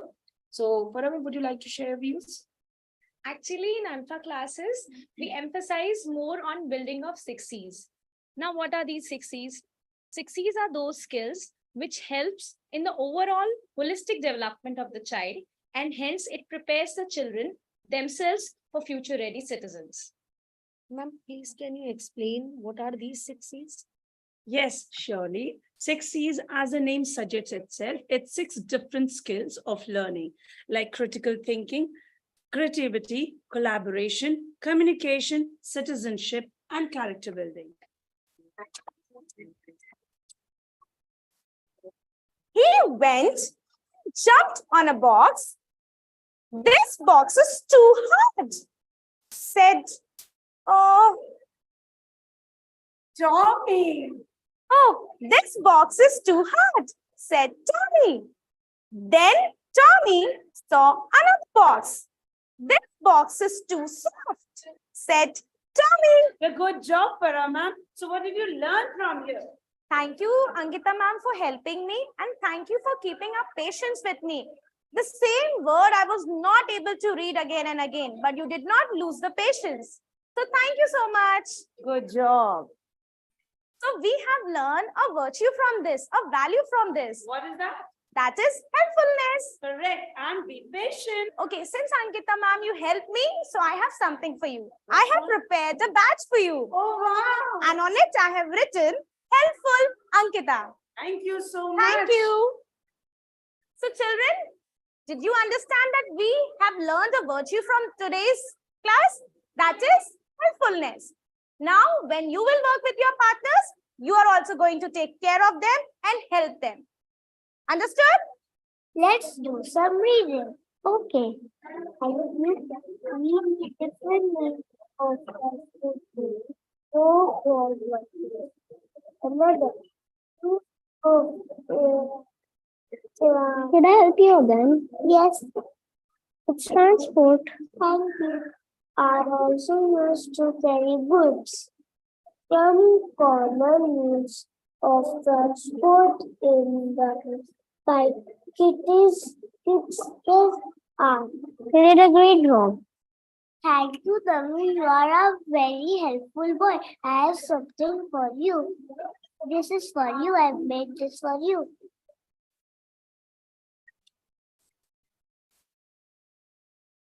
Can you join all the sounds and guess the word? I can try. Absolutely. Jet.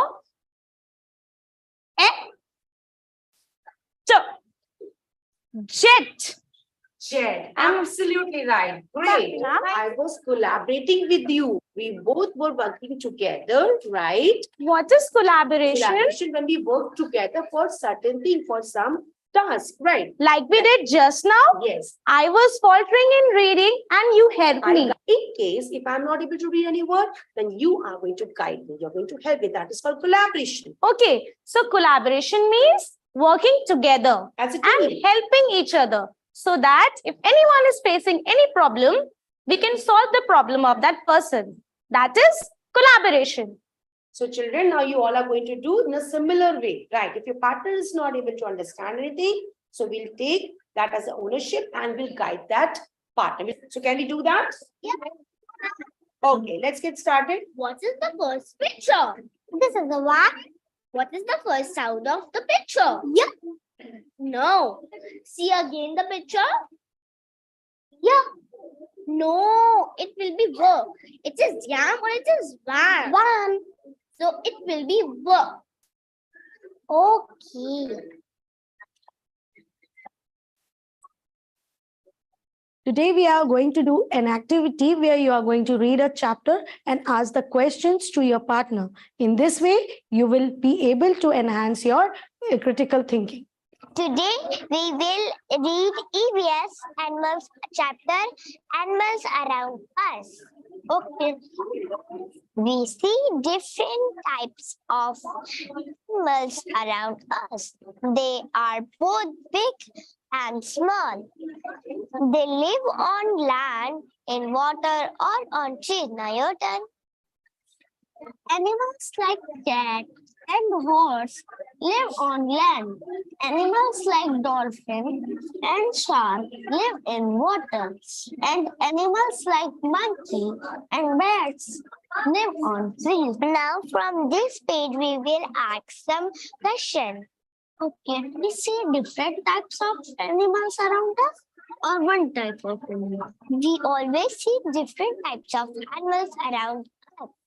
Okay, now it's your turn. Okay. Should we take good care of our pets? Yes, we should take good care of our pets. This will enhance your creativity and you will be able to understand how to use your waste materials. Let's make the peasant boat. Okay.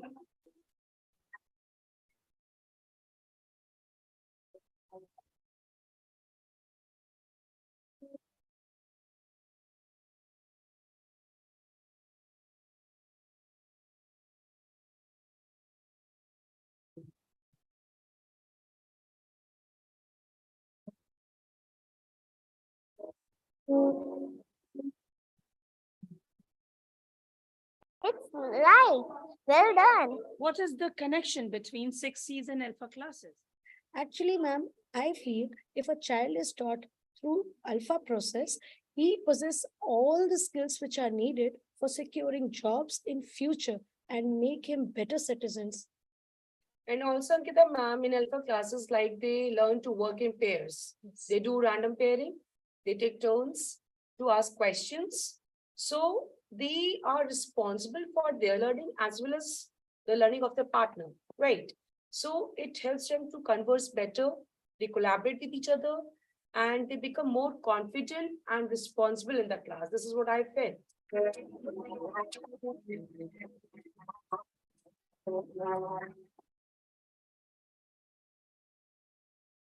Wow. Fantastic.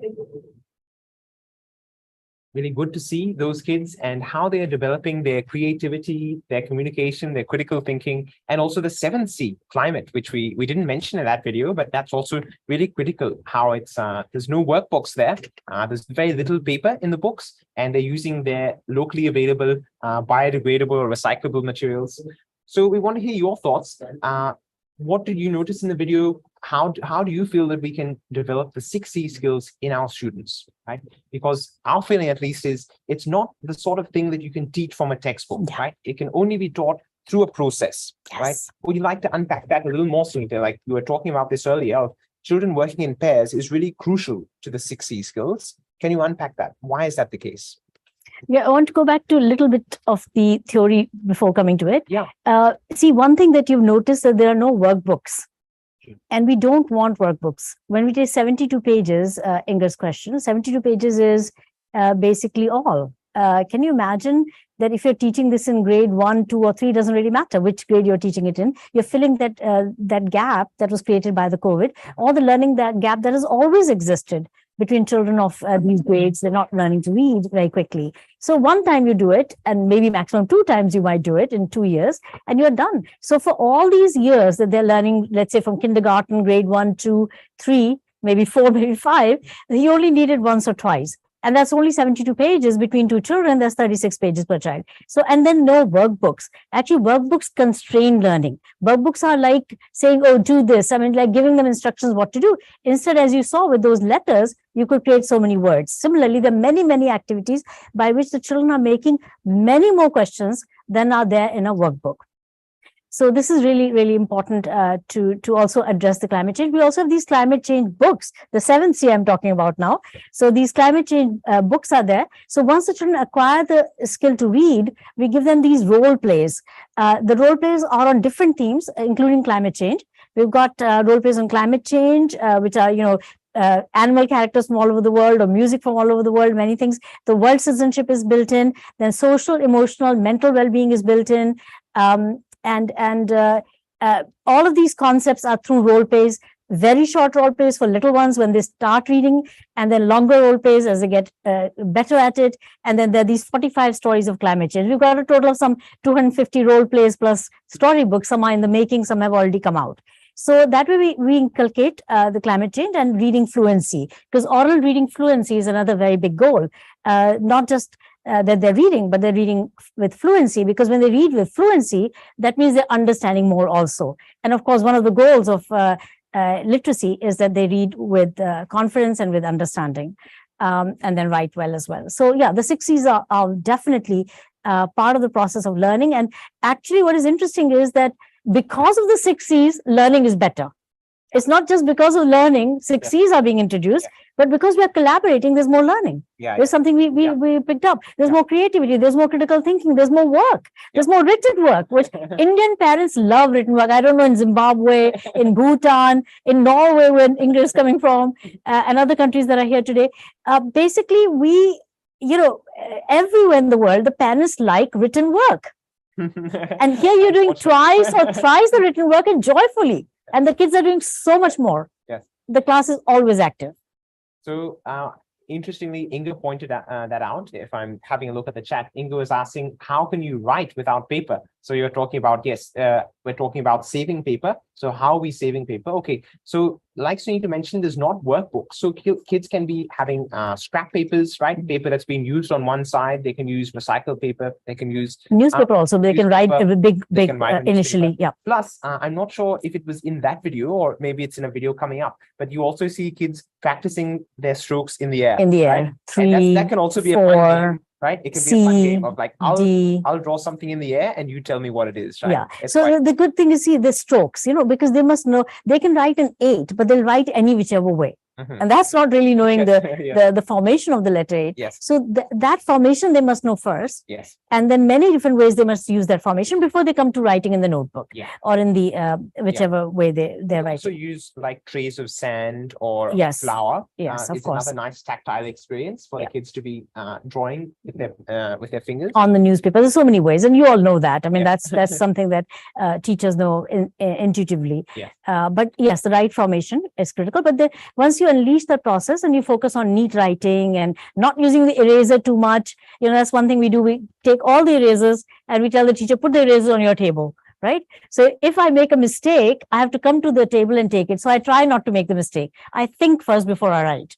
So there's so many other subtle things, how we correct. We don't put crosses. We don't put red ink.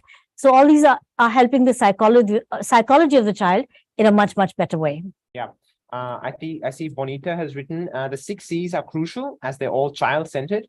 The children will be working together and helping each other. Absolutely, Bonita. So there's your communication and your collaboration right there. And plus, it's through this process of making questions for each other that's really unlocking our creativity and our critical thinking as well.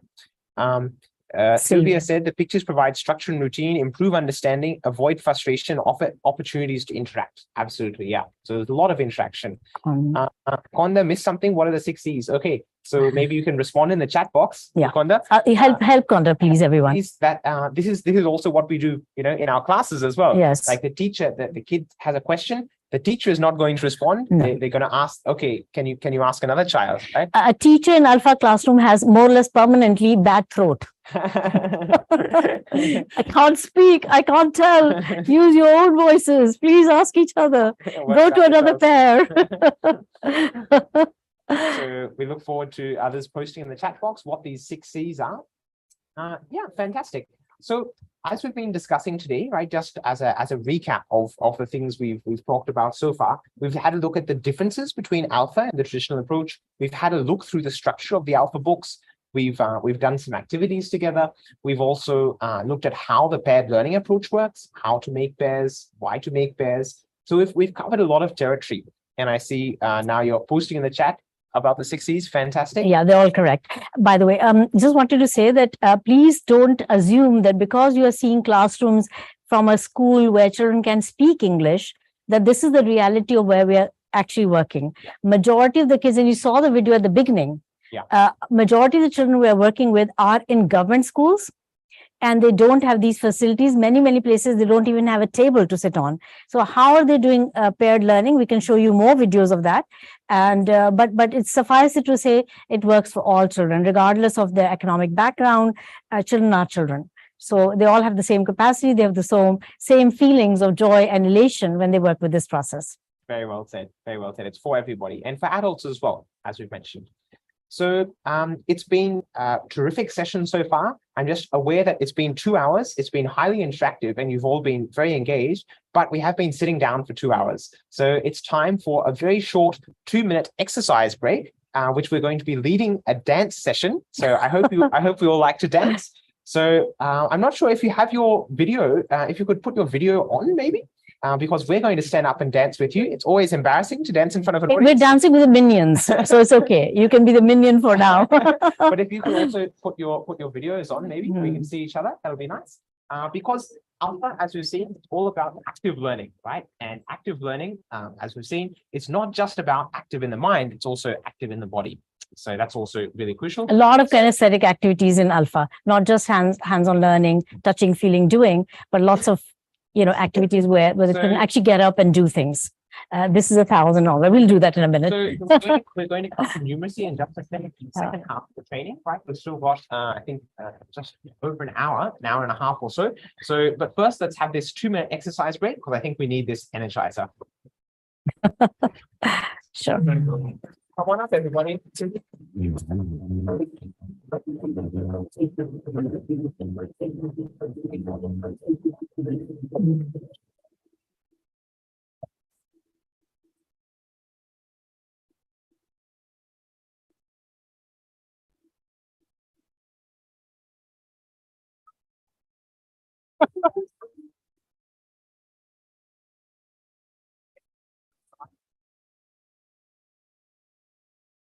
वहाँ अंदर तो नहीं आया था इसमें तो नहीं आता अंदर एको, इसमें तो नहीं आता सिस्टम पे, हाँ obviously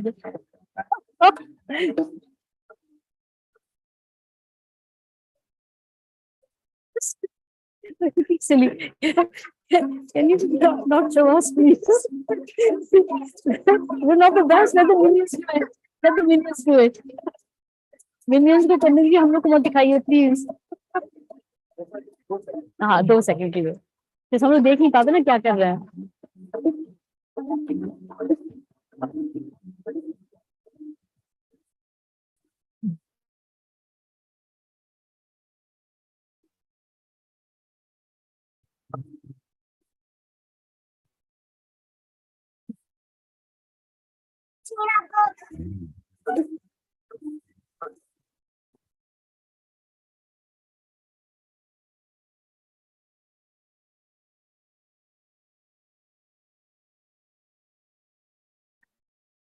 Wow.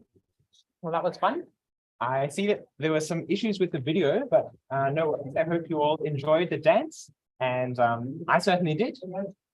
Definitely important to get the blood flowing a bit and get energized as we move towards our numeracy session. So as we were looking in the morning, in the first hour or so, we've seen a lot of videos of kids reading newspapers, how that whole process works. We've looked at the structure of the English books. So now let's have a look at our next video, which is unpacking numeracy. We saw earlier today the hands-on activities they're doing, but now we're going to go into a bit more depth and we're going to be doing some of those activities ourselves. So if you haven't gotten them yet, please go and grab any 2 items you've got. Any 2 items, we'll want maybe 15 or 20 of 2 different items. So for example, we are going to be using ice cream sticks as 10s and matchsticks as 1s, but it could be absolutely anything. You can go into your kitchen, you can grab some spoons, grab some beans, some buttons. You can also have pencils, pens, pens, leaves, matchsticks. Also, matchsticks are in most households. Yeah, absolutely anything. So be creative. This is one of the ways creativity comes in. We get the children to think of what counters they can bring to the school, or they can make. For example, we have them make newspaper balls, crumpled newspaper balls. So go ahead, grab some items, and we're going to be showing you the next video, right? So we want to unpack how ALfA teaches numeracy. We saw in literacy, it's going from known to unknown. In the same way in numeracy, it's going from concrete to abstract, right? So we're starting with doing these activities, with using these hands-on materials. And then from that, the written work is also very important. It's also very important for kids to learn how to solve sums in their notebooks. But that flows naturally from the concrete materials, from using those hands-on activities. So okay, so when you said video is disabled, I just realized you could not be on video. I'm so sorry. You could watch the video, but you could not be yourself on video. Yes. Sorry about that. That's it. Again, we're kind of learning as we're doing with you. So please forgive us. Yeah, next time we'll make sure the video is on. Well, I'm sure your dance would look a lot more impressive than our dance. Truly. Okay, so let's have a look at the next video, which is unpacking how numeracy works in ALfA.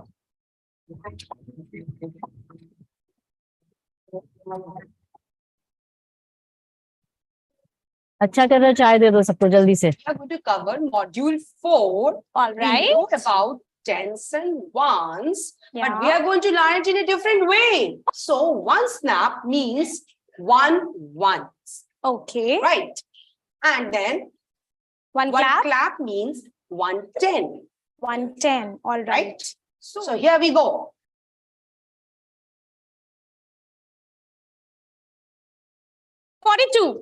Right. Thank you. Okay, it's your turn now. Okay. Give me some bigger number. Bigger number. All right.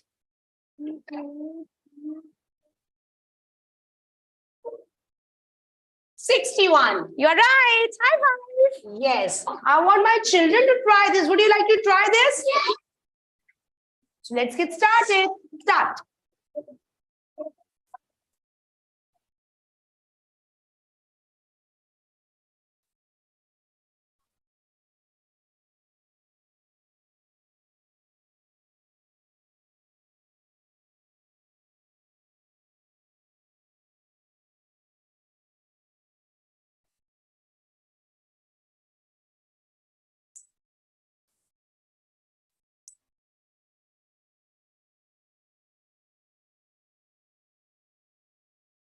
$555.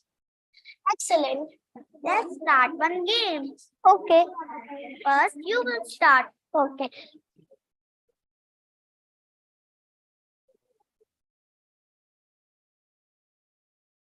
$431. Excellent. Now my turn.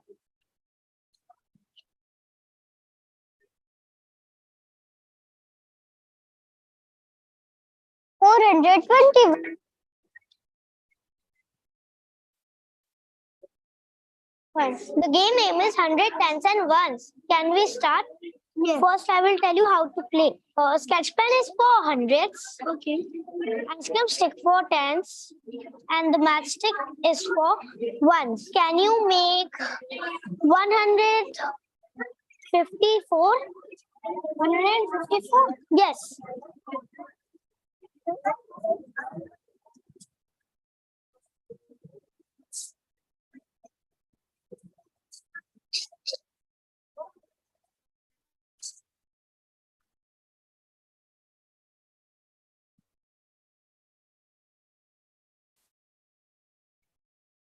You have done wrong. I have said 54. You have yes, you have right. See, no, shit, you are doing wrong. See, if this comes here.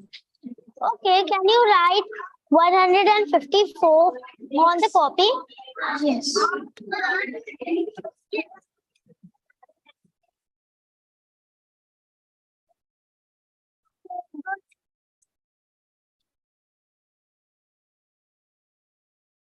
First, my turn, then your turn.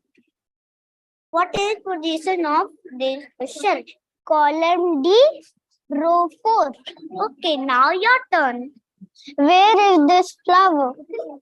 Column C, 5, row 5. Excellent. Now your turn. Okay, where this is duck? A column, row 2. Hello, Anushka. Today we are going to do data handling. Okay. So, are we going to ask the questions? Yes. How many children like orange color?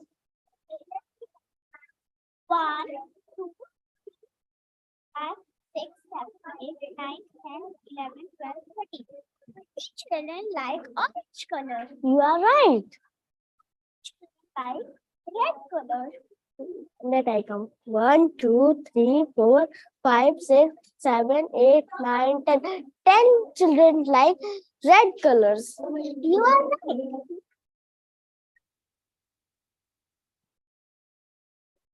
And I will make picture and how many sticks I have used.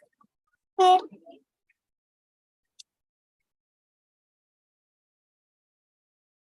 How many sticks have you this pattern? 1, 2, 3, 4, 5, 6.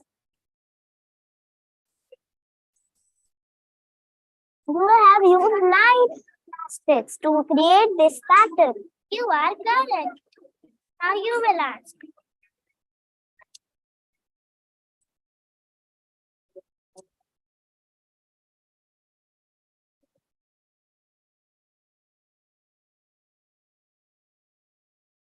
Then how many I have used plastics to draw this pattern? 1, 2, 3, 4, 5, 6, 7, 8, 9, 10, 11. I have used 11 sticks to make this pattern. Let's check. Yes, you are right.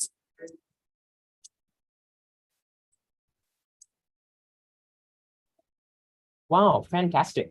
So we want to hear your thoughts in the chat again. What did you find most interesting about the ALfA approach to numeracy? You saw there a little bit of the structure of a typical lesson, where first the teachers are giving a demonstration from the front. A pair of kids are coming up and they're showing the classmates what to do. And then the class is doing that whole activity. And then they're actually making more questions for each other. We saw the clapping and snapping activity, which we're going to do with you very, very shortly. But we want to hear your thoughts in the chat. Anything interesting you noticed about the ALfA approach to numeracy in that video? Sunita, would you like to kick us off? When you're thinking about numeracy, why don't you start with this? What's the difference between literacy and numeracy in terms of your approach of how to teach? Okay, so the approach is basically whatever makes it easy for the children to understand by themselves without the teacher having to teach them. I mean, that was a guiding principle, that if I can, if I'm on an island, there's no teacher, I can still learn. And, when the children scaffold learning by themselves, they learn it more. And everything built on the idea of known to unknown. So both are built on that idea. So the very first lesson is a half-page module. As you will see in a minute, Tom will be sharing how the structure of the numeracy book is. So just half a page module that teaches 0 to 10. So it's not just teaching 1 to 10, like in Hindi or in English, we're teaching, 6 letters or 10 letters in one module. Here we're teaching numbers 1 to 10 in one module, half page module. And at the bottom of that half page module is a set of prompts. So the teacher reads out the prompts, explains the prompts, and children do it on their own. So they learn the concept of 0 as well. And guess what? They're also learning the concept of even and odd numbers. And what is very interesting is that same thing is taught in many pages, 50 pages, 40 pages, numbers 1 to 10, they're doing in various ways, numbers 1 to 10, and they barely even learn the concept of 0 properly. They don't even understand if a 9 is bigger or 8 is bigger. All these things come later on. We're just talking about knowing numbers and so many pages. Here we're doing all of those 50 pages in just half a page. And we're not doing it, the children are doing it. They're co-creating their learning. So that was the guiding principle. How do we have children co-create their own learning? And then once that learning has happened, then use that learning to build the next level of learning, and then use the two learnings to the next level of learning. So it always scaffolds from unknown, rather from known to the unknown, and children are able to really derive things for themselves. And this is where another belief change had to come. And a lot of ALfA is about belief and belief change, because many times we say, oh, this is age inappropriate. No, a grade 2 child, as you saw in the video at the beginning, a grade 2 child cannot do 4-digit sums, cannot do 4-digit subtraction, addition, carry over at 4 digits, level. They can't do multiplication of 105 times 6 or 3,000 times 3. They can't. So we limit those children by saying they can't. These are village children. They in 45 days, they co-created their own learning and they could do all that. So I think it's entirely a belief change. The children are capable. They're much more capable than our system allows them to be. Our system, in fact, possibly is dumbifying the children. And the second thing is a belief in the pedagogy that you're using. So I don't think many of us believe in the pedagogy we are using, but we have to use it because it's given to us, it's handed down, it's how we were taught, perhaps with a little few changes. Some things are better, but the essence of it is still highly teacher-led. Once in a while, think, pair, share, or once in a while, let's do group work, let's do, project work. But this is not what we're talking about. We're not talking about once in a while. We're talking about a different thing altogether. So they're both similar, but the pecking order may be different from a traditional book. So for example, we're mixing 3 concepts. We're mixing concept of 0, 1 to 10, odd and even, all in the same. And then 1:1 correspondence as well, because they're doing it with matchsticks and they're doing it with beans or something else. And so forth. So I think this is also to be considered, that children within 4 pages, they're learning up to 100. And not just that, along the way, we learned so many other things in those 4 pages, 8 modules. Absolutely. So we'll see how it's structured. Yeah. It's a different structure. And I see in the chat, many of you are appreciating similar things. Inga said, I like the body movements and the rhythmic method. Nice. So yeah, we're still in the dance vibes, lots of rhythm. And definitely, Bonita said the clapping and snapping is more practical, and it is what they know, especially when introducing 10s and 1s. Great. So we've got that kinesthetic approach. We've also got the the concrete objects approach. It's a clear demonstration by teachers and allowing children to demonstrate. Learning through games like the clapping and snapping. Sally said it's interactive, learners hands-on and peer teaching. No child is left behind. Beautiful. The use of readily available materials. That's right, huh? So it need not be ice cream sticks or matchsticks necessarily. It could be beans, buttons, absolutely anything. Kids can bring the objects from home as well. Teacher demonstrates, all learners are engaged, and the use of concrete to abstract. children are owning their own learning. Absolutely. So let's do an activity together now, right? Like we did in literacy, we've got several fun activities planned for numeracy as well. So the clapping and snapping you saw in the video, so we're going to do that. We're also going to show you how to extend it from 2-digit to also 3 and 4-digit numbers. So it's a very easy activity. You can go immediately and try this out on your children. You don't even need to wait for our link or materials. Yeah. You can do so many of these activities. You can just go straight into your classroom. And I hope there will be takeaways for you that you can go and implement from tomorrow. Or from today. I mean, it's morning there for you. Yes, exactly. From Exactly. today. Right. So, so in this activity, so Meet and I are 2 students in the class, right? We're going to take turns clapping and snapping a number for each other. So I'm going to start with a 2-digit number. And as you would have seen in that video, a clap is 10 and a snap represents 1. So I'll be clapping and snapping a number, and I'd like you all to please post in the chat box, see if you can beat Sunita to it. Sunita's going to give you like 5 seconds. So see if you can get the number and post it in the chat box before she responds. Okay, so I hope that my audio is clear enough, or if not, you can just follow my visuals. Here we go. Ready? Starting with a 2-digit number.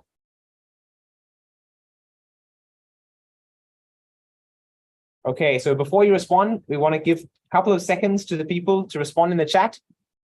What number did I clap and snap? What number did I represent? Let's see.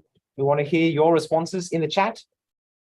Okay, somebody said 23, 43, 42. I apologize. Maybe I started a bit too quick. No, also because the order. And the order, yes, the because audio is also not perfect. But yeah, that's right. Plexities and, well, what, Sunita, what did you hear? You were right here in front of me. You don't have any excuse for the video or audio quality. It's 42. I heard. But you know, one thing that's really important to understand, it is not a question of whether you got it right or wrong. You know, I saw in that data handling question that the child had pointed out to a particular cell, but the other child was talking about another cell. So it doesn't matter. It's practice. It's a lot of practice that happens. Imagine you telling kids, okay, everybody now, you know, everybody's going to make a 42. And then you go around the class checking everybody's made a 42. In this time, Tom and I would have in pair work, we'll have probably made 5 or 10 or 15 different questions, right? So it is a lot faster. Don't say from the front, everybody make 45 or everybody make 42 or everybody make 98.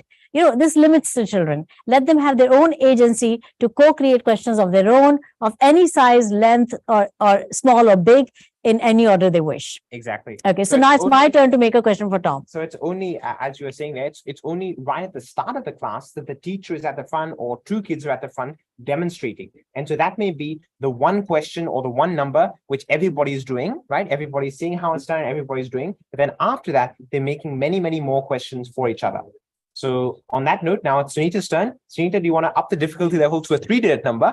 Okay, all right. How are hundreds? Okay, so I'll use this for 100. Children can help you choose what they want to use for 100. You saw in one of the videos that the stamping is 1,000. We're using this for 1,000. So this is 1,000. This is 100. So if I say 100, 200, 300 like that, and then again, clap is a 10 and a snap is a 1. We don't need to snap like this because that's a 2 actually. So it's just a 1. 1, 2, 3, 4 like that. You may not be able to hear, but you can probably see my movement of the snap. So I'm going to make a number for Tom. This is my turn now. So it'll be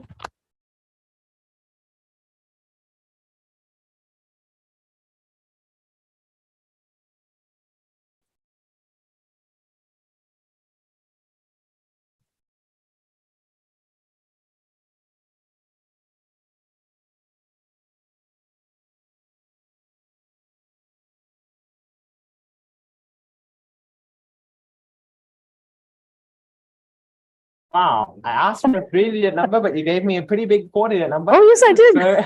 So, no worries. Let's see. Let's hear your response in the chat. I think I managed to keep it all in mind. But let them try. Let me see if I manage to. You get her 4-digit number? Yeah, it's okay. You can miss the count because you can't see, no you know, in a small window I can sometimes. understand that the video and audio may not have been so easy. Yeah. I think that it was 9,876. Yeah, so many of them got 7,876, which is absolutely almost right. And again, because there's a distance, there's a delayed response and delay in understanding, and the claps are pretty fast. Yeah. So I think that but you understand the process. And if you're sitting in a pair, try it out with each other. Yeah. So, but the kids have a ball doing it, as you saw in one of the classrooms. And we can show you those classrooms. Another point I want to make is, I mean, obviously, I hope you're finding this equally effective, if not more effective, than a physical training, because in a physical training, we'll not probably show you too many videos. Here, we are taking you right inside the classrooms. You can see what's going on in the classrooms as well. So definitely your kids will really enjoy this. I really encourage you, try it out, right? Do the demo from the front with a pair of kids and then give them the chance to make more numbers for each other. For a long time. Give them a chance to make it for a long, long time. Just wind up the toys with your demo and just leave them alone to kind of keep doing their thing. And I'm not sure if it was that video or a different one, but we've seen instances where the teacher is also concerned about the noise level of the classroom, right? And it makes sense, okay? All these kids clapping and snapping, won't that be noisy? So can you share what some of the teachers have done to address that issue? So they've taught them that, okay, this is my top voice. Yeah, this is half the voice. This is speaking softly to each other, or clapping softly with each other because we can see each other, and so forth. So they fine-tune the children. Some teachers have been very innovative. And in this process, by the way, you will find that you're becoming super creative because unleashing a new process and you're thinking also in many new ways. And you become super, super, super creative. And so some of the teachers have invented ideas, how to lower the volume of the class. It's not always so because children are very busy. But once in a while, when there's a lot of communication going on, especially when there's a language lesson, it tends to be a little louder. But maths, mostly it is quiet. Absolutely. So I hope you enjoyed that clapping and snapping activity. Please try it out in your classroom. Let's do one more activity together. So I hope you've grabbed some concrete objects. Maybe you could post in the chat box what you have with you, be it, you want at least 2 different objects, right? And at least 15 or 20 of each. Obviously, you can do this process for much larger numbers as well. You can do 3 and 4-digit numbers. But for now, let's just do a 2-digit number, something nice and simple. So I'm going to be giving Sunita a subtraction question. Oh, no. And I'd like all of us to solve this question together using our concrete objects. So if you can just post in the chat box what you have with you, it can be absolutely anything. You want 2 different objects, at least 15 or 20 of each. Okay, Angelina has matchsticks and beads. Okay, great. Let's see what you've all got. Matchsticks and beads. So you can decide one of these will be 10s and the other will be 1s. Just choose which one you want to allocate to be 10s, which one will be 1s. For us, for Sunita and I, the ice cream sticks will be 10s and the matchsticks will be 1s. Not the whole box, dear. Not the whole box. One each. These will be 1s. Okay. Matchsticks. And Norbu is more tech savvy than me. He's found a way to share a photo in the Zoom. Oh, brilliant. Fantastic. Oh, wow. Looks like cotton buds. Oh, wow. Buds Earbuds. Earbuds, yeah. Nice. Maize grains and nuts. Yeah. Matchsticks and pegs. Wow. Earbuds. Very creative. Excellent. Mm. Nice. Plaxedis and then Shenet.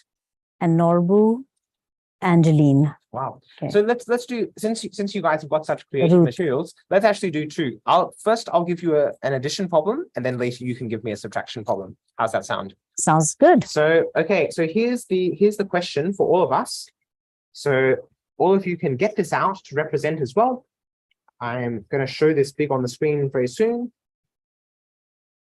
So I've given Sunita the question of 25 plus 37. We can put that in the chat box as well. 25 plus 37. And here I've got it. If we can cut to the wide angle. So here's 25 plus 37. So all of you, you've got your materials there with you. Go grab how will you represent 25 and how will you represent 37. So 25 and 37. I'd love you guys to also get out your materials and represent these 25 and 37. And I'd like to cut to the wide angle, please, as Sunita is, I'd like to cut to this angle to show, because Sunita is also getting these out.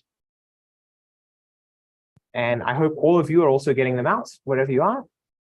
So let's zoom in a little bit and see how Sunita is doing it. Not sure how well visible that is, but yes, you can see here's my 25 and 37, and Sunita has gotten them out. Sunita, can you tell us how many ice cream sticks and matchsticks in 25? There are 2 ice cream sticks because there's 10 and 10. So there's 2 ice cream sticks for 10s and 5 individual sticks for 1. So matchsticks 5 makes it 25. Okay. Here there are 3 10s to represent the 3 in the 37. And that's 30, that is. And then there are 7 individual matchsticks to represent 7. Okay, wonderful. So I hope you've also gotten it out. Now, maybe you can respond in the chat box and help Sunita out here. Should she start by adding the matchsticks or should she start by adding the ice cream sticks? How will she go about this? Oh, look, there's Norbu's and presentation. Brilliant. Norbu has fantastic. Norbu looks like he's got pens for 10s and cotton buds for 1s. Fantastic. Right. And then Bonita has said that she's using bottle tops and nutshells. Very creative. Let's clap for Bonita as well. Yeah, brilliant. fantastic. Brilliant. So maybe you can help Sunita out. And also Netsai has bottle tops. In fact, Lynette also has bottle tops and lots of nutshells. people using bottle Nutshells, tops. matchsticks. Fantastic. Brilliant. Great. So creative. Right. So I'm sure you're busy doing this yourself, but maybe you can also post in the chat box. Should Sunita start by adding the matchsticks or start by adding start by adding the matchsticks or by the ice cream sticks? I was going to say the mouse sticks. What's a mouse sticks? So want to hear your thoughts in the chat box. Would she start by adding the matchsticks or would she start by adding the ice cream sticks? Sunita, you can start solving it if you like while we're waiting for people's responses. Okay. So it looks like she's starting by adding, Well, first I'm she's adding grouping everything. So first I'm adding the matchsticks. Okay, great. So, and then I'm adding the 10s, the ice cream sticks, right? So, but then I notice that there are more than 10 of these. Okay, how many matchsticks do you have there?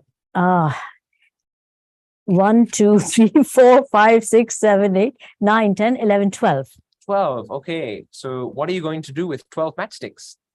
I'm going to take 10 of them away and exchange them for a ice cream stick. Okay, lovely. So now can you tell me how many matchsticks you've got left? 2. And how many ice cream sticks? 1, 2, 3, 4, 5, 6 ice cream sticks. So what do you have in total? 62. Nice. And can you show me how you solve this problem in writing as well? So in writing, we'll say 5 plus 7 is 12, which is what we saw earlier. 12, we took one of them and exchanged for a 10. So it came here because of that exchange. So I'll put 2 here and 1 10s here. So total number of 10s is 3 and 3, 6. So the answer is 62. Okay, lovely. And I hope you guys were also able to solve it. I'm sure you were able to solve it, but hope you also used your hands-on materials. And we want to hear your thoughts in the chat. What do you think is the advantage of using these hands-on materials to solve such a question, right? Obviously, we could also just teach our class, and that's the traditional approach, is to just teach using this, right? I'll write on the board and I'll explain to the kids, okay, 5 and 7 makes 12. We put 2 here. Carry over 1. Right? That's the traditional approach. What do you think is the advantage of using these hands-on materials? We want to hear your thoughts in the chat. Sunita, would you like to add something to this? Because I know that maths maybe was a struggle for you initially. Not so much. Actually, maths and physics came to me easily. Maths, it was history and geography and all the social sciences to bug up things and remember facts. Those are not my cup of tea. Right. So I could derive things by logic a lot more. What do you think is the advantage of using these sorts of activities rather than just teaching the traditional approach? Okay, so I think a lot of you will have a lot to say on that as well. Obviously, when children are touching, feeling, they're understanding quantities in a natural sense. They can see which is bigger, they can see things connecting, their logical mind kicks in, their analytical mind kicks in, and they're able to learn by self. We don't need to constantly tell them, oh, you forgot that one over there, because it's in the hands-on materials. And it begins with the hands-on and goes on paper. That's also very important. But we can do the other way around too after some time, because I can look at this and I can show you with my materials what that looks like. Like, what does 7,070 look like? So I'll say 7,000 would be, say we take here for 1,000, we take something like another item, say spoons. So I've got these spoons. So if I say 7,070, I can show you 1,000, 2,000, 3,000, yeah, 4,000, 5,000, 6,000, 7,000. And now 7,070 means there's nothing in the hundreds place. There's 7 in the tens place. So I can put 7 of these.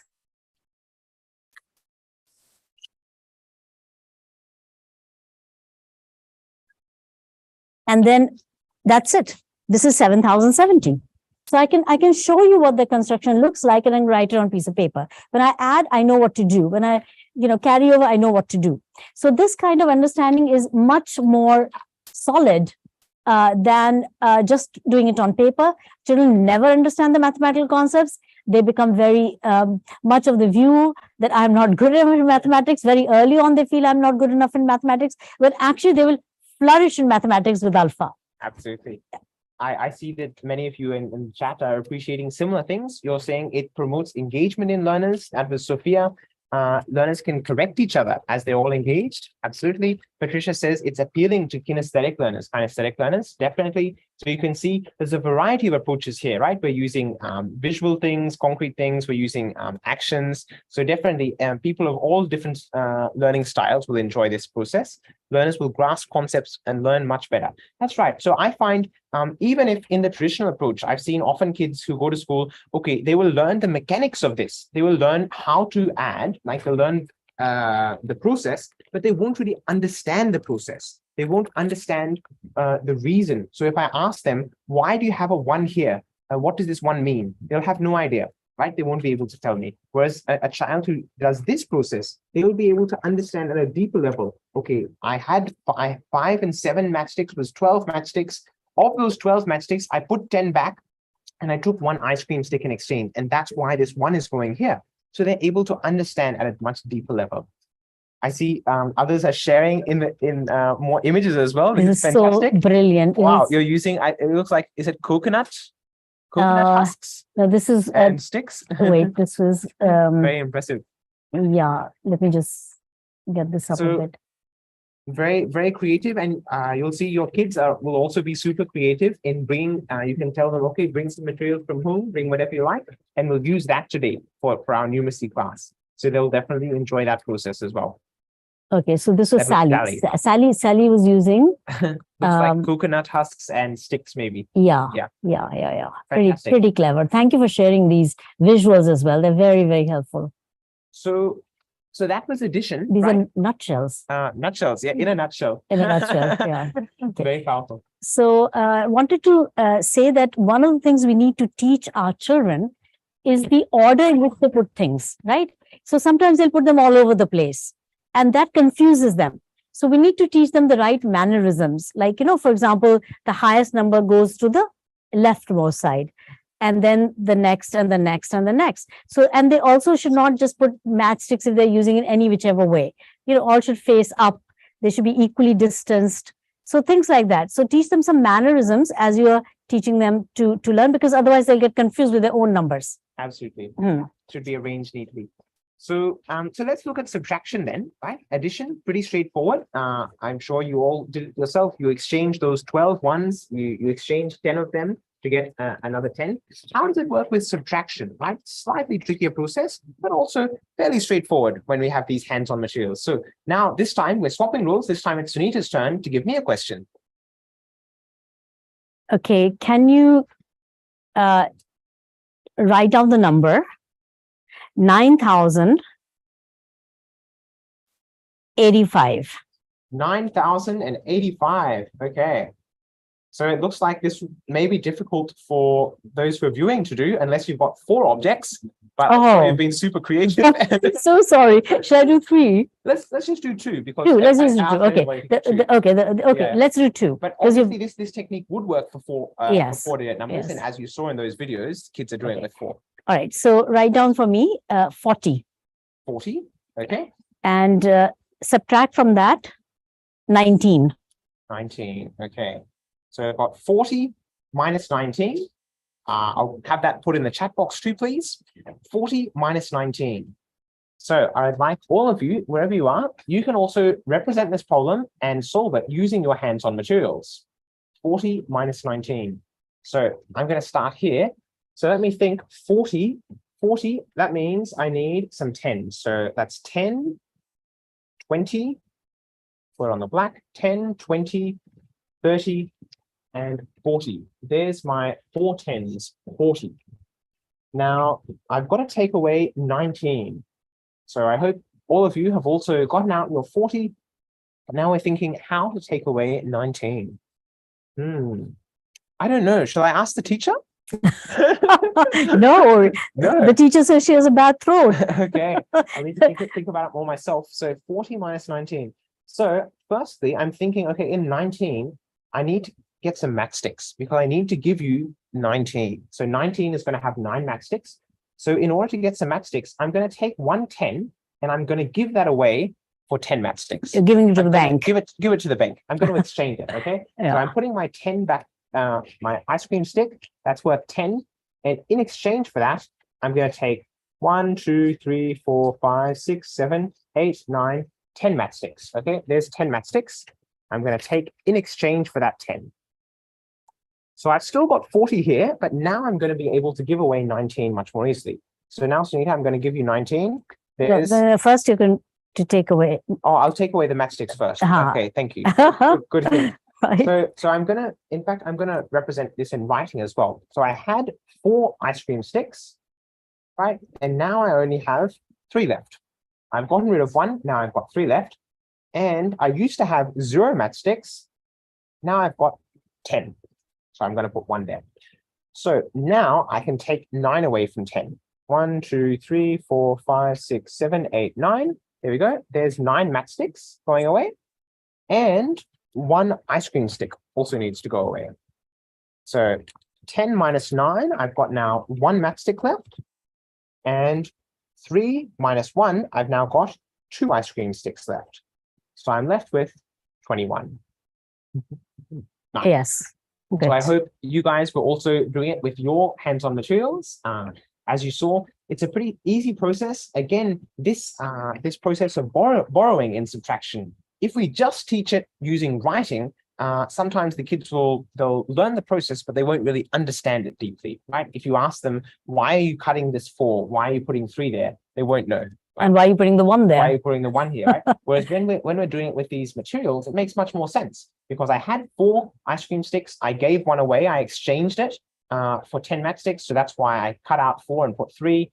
I put 1 here because now I've got 10 matchsticks. So the written process, the written work is also important. Don't get us wrong. We want the written work to be done too, but it flows naturally after the concrete objects. Yes. Yeah. So it's based on understanding. Right. And we also say go slow in the beginning. Don't rush the process. Of course, I was trying to rush Tom to go straight into four-digit subtraction. But the fact is that there's no rush in this whole process. The process must be complete. The process must take its own time, and there's no rush on that. So initially we say slow down to speed up later on.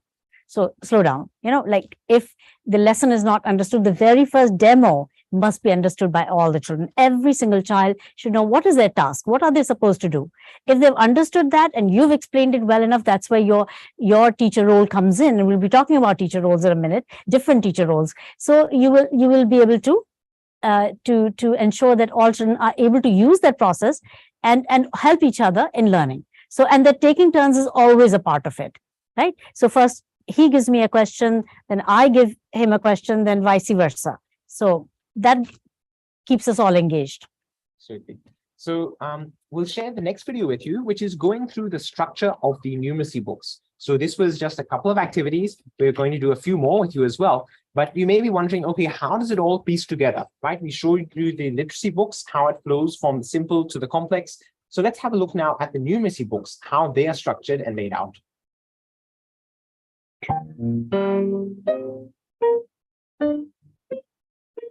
The ALfA program teaches numeracy swiftly and easily. Let's take a look inside the structure and flow of the numeracy book. The inside front cover shows a reminder of the key principles of the ALfA approach to numeracy. Children working in pairs, using physical objects, and making connections with their everyday life. It also reminds that ALfA numeracy teaches skills that are important for children in any grade of primary school. Each module's name is an I can statement. For instance, I can write numbers 1 to 10. Each module has a pictorial representation of whatever activity the students will do and prompts below explaining it. The teacher can help the children form pairs and read the prompts. Module 3 encourages children to learn and write a family member's mobile number.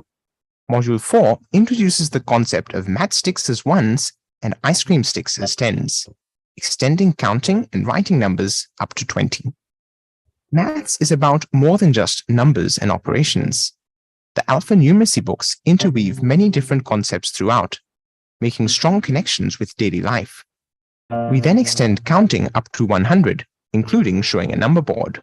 The idea of a clap as 10 and a snap as 1 is also introduced. Children become increasingly confident with recognizing and writing two-digit numbers, as well as representing them using ice cream sticks and matchsticks. The next modules teach single-digit addition and subtraction. Children solve the given problems using matchsticks and also in writing. They then make more questions for each other. We go on to addition and subtraction with two-digit numbers, again using ice cream sticks and matchsticks. The pictorial representation shows the concept of carrying in addition, that is, exchanging 10 matchsticks for 1 ice cream stick, and also borrowing in subtraction, that is, exchanging 1 ice cream stick for 10 matchsticks. The next page takes it all a step further, introducing hundreds and thousands. We then extend addition and subtraction to 4-digit numbers. The same concepts of carrying and borrowing are used.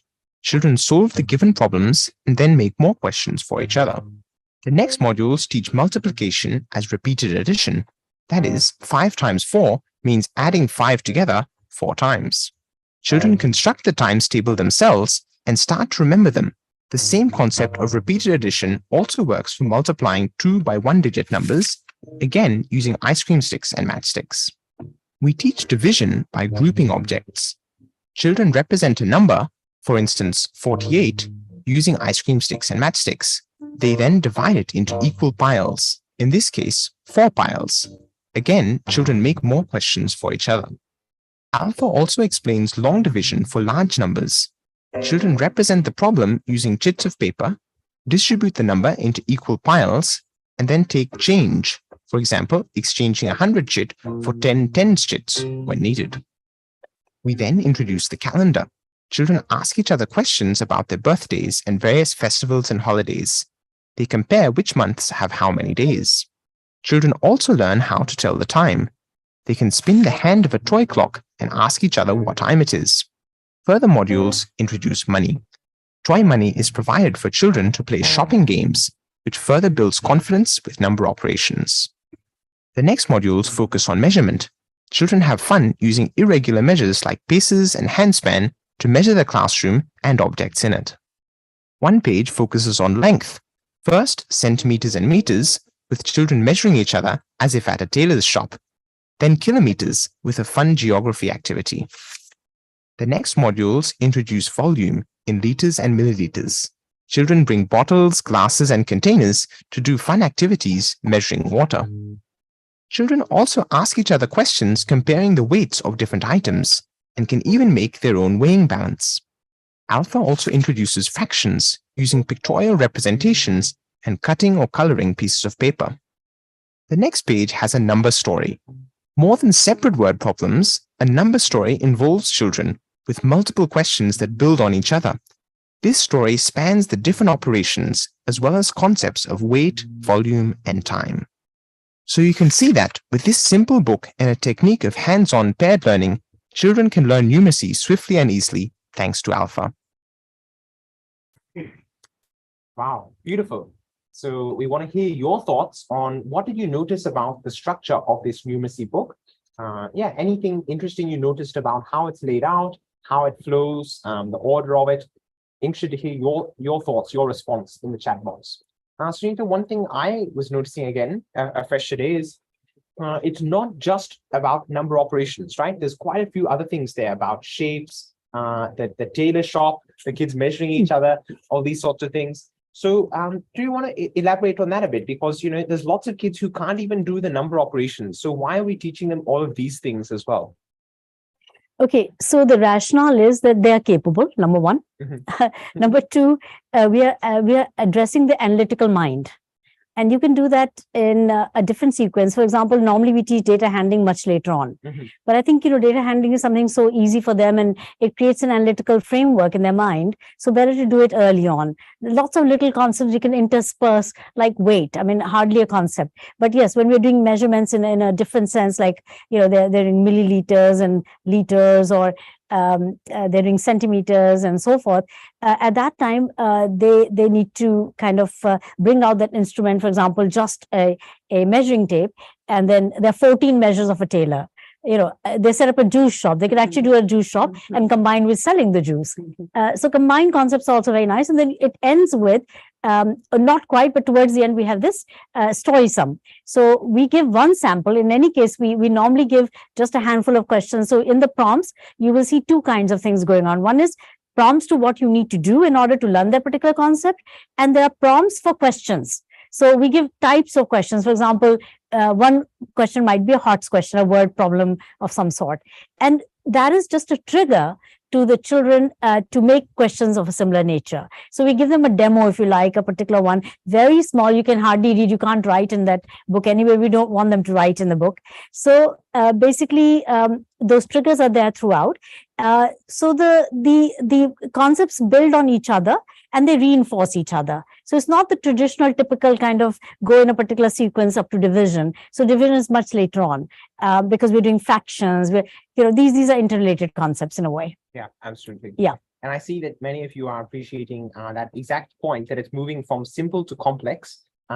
Juliet said the books are simplified and to the level of the learners. That's right. So these books, an important point to mention here is it's not actually designed for a specific grade level, right? This is for foundational literacy and numeracy, and so you can use it for any kid, any primary school child. It'll be perfectly fine for, and also for adult learners as well, adult literacy learners. Shanette said it's easy to follow. It shows the pictorial representation of numbers in folds, which makes it easy for pupils to learn. Absolutely. So you saw that addition problem, subtraction problem we were doing. You would have seen in the modules there, there's one or two problems represented using the ice cream sticks and matchsticks. So it's showing you how to do it. It's showing the kids how to do it. And then after that, the kids are making many more questions for each other. Ropafadzo said it's user-friendly. Yeah, great. Patricia likes the way it's structured, from numbers, then applications, then problem solving. It starts from concrete to abstract, simple to complex. It's progressive. Yeah. Definitely. So it's known to unknown, yep. Simple to concrete to abstract, and simple to complex. Yeah. So all three principles are working together here. Yeah. One more thing I'd like to add here is that you may be thinking, okay, supposing within our class, we've got learners of quite diverse learning levels, right? Obviously, not everybody will not be at the same place at the same time. But one of the things you may have seen there is that many of those activities, they can be done at a variety of levels, right? So for example, the clapping and snapping activity, maybe some pairs will be doing it for 2-digit numbers, and other pairs at the same time will be doing it for 4-digit numbers. Now that's totally fine. We're happy with that, right? They're working on the same page, but they're working at quite different levels. And that's totally fine. There's no need for the whole class to go at exactly the same pace, right? And that's one of the beauties of kids making questions for each other, is they're generally making questions that are of an appropriate level, right? If I'm just giving you questions from the textbook, maybe it's too hard, maybe it's too easy, not sure. But if the kids are making questions for each other, generally it will be of the right level. Precisely. And one thing more to notice is that this is not grade-wise. This is one common resource of 72 pages, which is used across the board wherever there is a difficulty with the foundational skills. And we begin very early on, if we are allowed to, work with kindergarten children. And what's interesting is the KG children, kindergarten children, are 5-year-olds are reading newspapers. And so, believe it or not, that's what's happening. And we have loads of evidence of 5-year-olds reading newspapers. You already saw grade 2 children, that is 7-year-olds reading newspapers. So in the village context, in the government schools, mostly they're reading in Hindi. But when we talk about some of the private schools, they're also reading English and Hindi. So because they're given an opportunity to do both in a better way. So yes, there is an advantage to background, but we say we don't need to worry about background, because once they learned Hindi, then they move on to English, and within another few days they're able to do English equally well. It's a second language. It's more like they don't hear it, so there's a slightly different scaffolding, but nevertheless they're going to get on the same page very quickly. Kids have enormous capacity to grow to any height we ask them to. Right, so that's one thing I wanted to also say. Absolutely. So, Patricia is also saying children make use of concrete objects in their surroundings. It's self-driven. The books are well structured and easy to grasp. Great. Now, you homework also. Sorry, Tom. No. Homework is also a continuation of classwork. So we also have something called Tina and Toto puppets that you will see in the literature part. And even in mathematics, we encourage the children make these puppets called Tina and Toto. So these puppets are used at home to do the paired learning, equivalent of the paired learning. Got them in the. Oh, I've got them here. Yes, of course. Tom's pointing out correctly that I have them here. So these, kids will make these things. So one is Tina, one is Toto, and they are like talking to each other. So Tina, can you tell me what is the sum of, what was the numbers we took? 25 and 37. Yes, Toto, I can figure it out. Let me see. Let me try. Then they try, they put these things together. Tina, you did this really right. Yes, thank you, Toto. So they're kind of exchanging as though they're talking to each other. And this is really beautiful also because they have a friend at home, like imaginary friends. Sometimes they don't have siblings of the same age and they can get irritated, or they don't even have siblings, but kids develop these friends. And what we found is many of the children, even without changing their uniform, they go straight to Tina Toto work at home. And we ask the parents if you can take a video and post it. So you get those videos in your classroom and you can share them with your own family members and be elated by the fact the kids are continuing to learn so much on their own at home. They set up a shop, they do the tally lines, they do, million things, and they're so creative. The prepositions they do with objects. We've seen a million ways in which children are using the Tina Toto puppets, and million ways they are using their hands-on learning materials at home, whatever they can find to do these activities at home. So you may be wondering, okay, well, we've seen clapping and snapping, we've seen addition, subtraction. What about some of the harder concepts in maths? What about division? How can we do that using activities and hands-on materials? So, Sunita, would you like to give me a division question? Certainly, I'd love to puzzle you, Tom. And again, all of you, please, you've got your materials there with you. Get them out, solve this problem together with us. Okay, so I have to give you a 2-digit, I suppose. Yeah, just a 2-digit is enough for me. Enough for you. No. Okay, anyway, we'll begin with 2-digit. Okay. So basically, how about 74 divided by 3? Okay. 74 divided by 3. We will put that in the chat as well. 74 divided by 3. So I'm just going to write it here first, and then I'm going to represent it. So maybe all of you can also get this out and represent it. 74 divided by 3. So I'm going to start by getting out 74. So I'm going to count my tens: 10, 20, 30, 40, 50, 60, 70, and then 4. 71, 72, 73, 74. I've got my 74. I hope all of you have also gotten out 74. It's going to be a lot of fun if you do it yourselves rather than just watching me do it. So 74. Now I've got to divide. How many do I need to divide this by? 3. 3. Okay, so I'm going to start dividing this into 3 piles. So let me use these puppets actually. Can I have 2 more Tina puppets? And Toto, yes, of course you can. Okay. There you go. 2 more puppets. Okay, great. So I'm going to divide these 74 among these 3 friends. Oh, okay. Yes, you need that. So keep the 3 as these 3. I'll keep these 3. Great. Here's my 3 friends. I'm dividing these 74. So you get 10, you get 10, you get 10, you get another 10, another 10, another 10. Okay, so that's 20 each for my 3 friends. Now I've got this 1 ice cream stick left. Can anybody respond in the chat? What should I do with this 1 ice cream stick? How am I going to divide this? I had my 70, right? I'm waiting for your response here in the chat. What can I do with this 1 ice cream stick? I had 7 ice cream sticks, right? If I show you in my written work, I had 7 ice cream sticks. I've given everybody 2 each. 2 ice cream sticks each. And that means I've used up 6. Now I've got 1 ice cream stick left. What should I do with this 1 ice cream stick? I want to hear your thoughts. It's in your hand. Yeah. So what should I do with it? Looking forward to hearing your thoughts. It's not seen here, right? Looking forward to hearing your thoughts. Okay, see, they're saying, Hawa is saying, exchange it with 10 matchsticks, go to the bank and Bravo. convert. Exactly right. So that's what I'm going to have to do. I'm Go going to the back to bank. So I'm going to put my 1 matchstick, sorry, one ice cream stick away. And in exchange, I'm going to get 10 matchsticks. So 2, 4, 6, 8, 10. Great.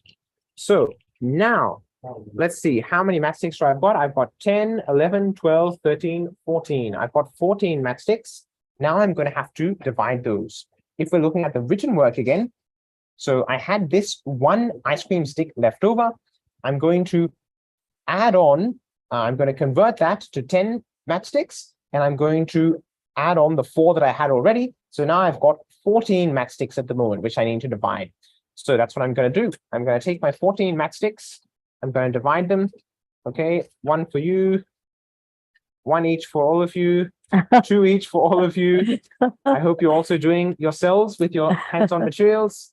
3 each for all of you, 4 each for all of you. And now I've got 2 left over. I've got 2 left over.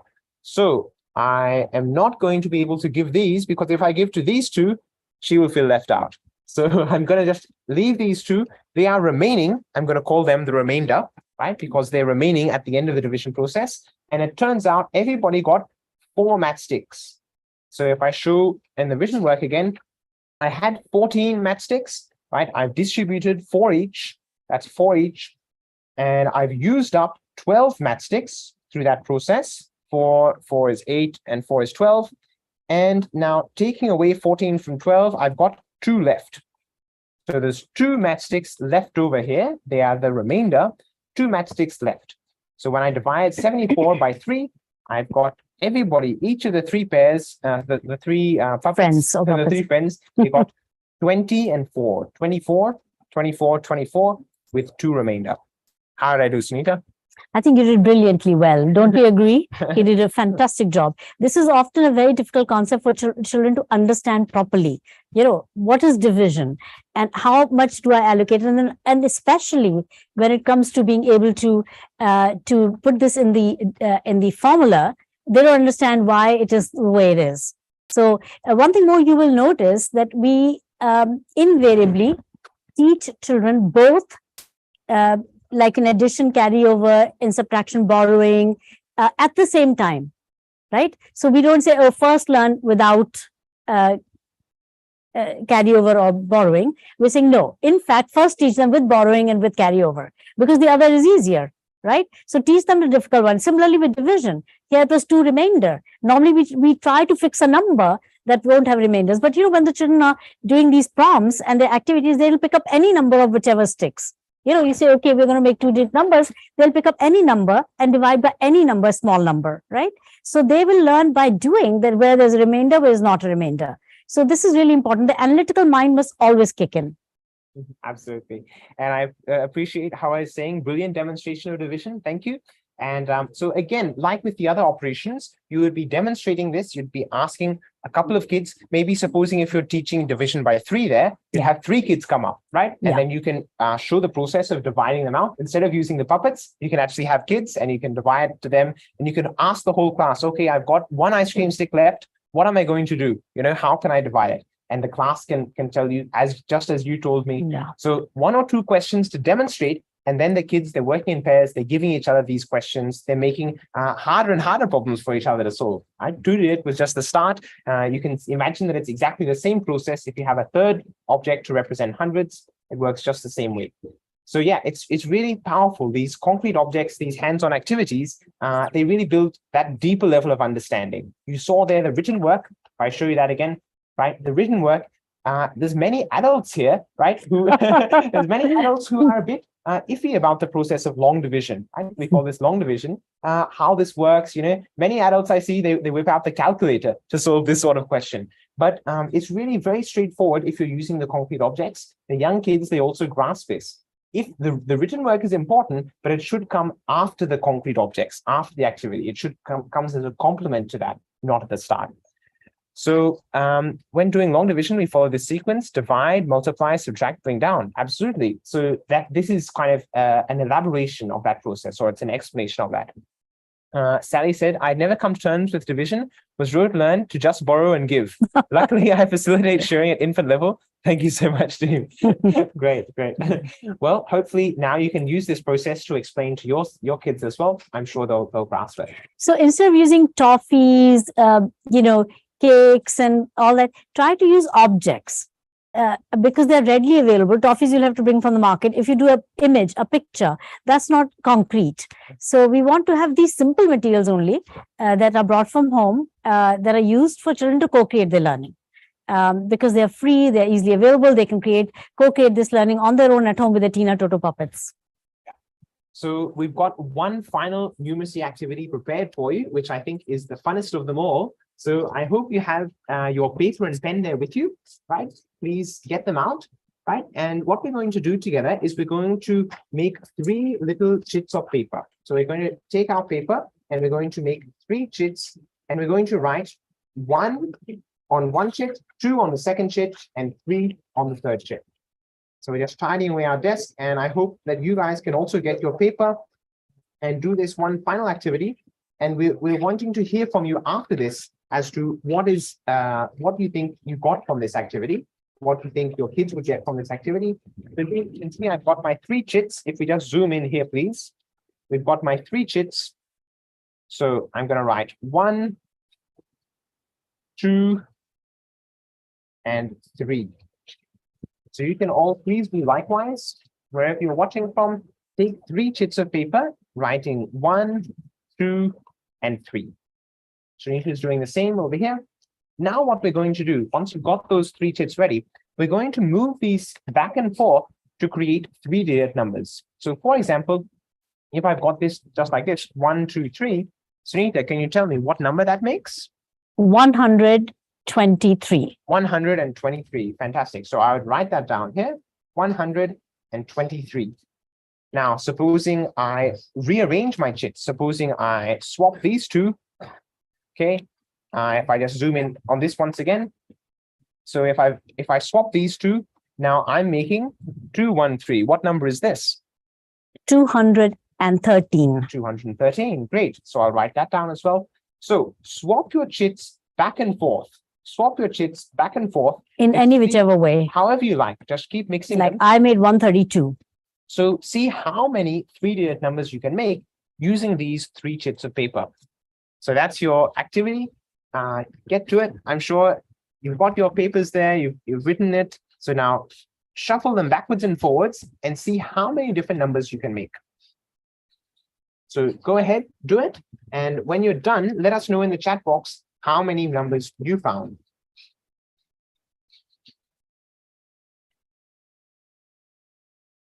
So Anita and I are also doing it.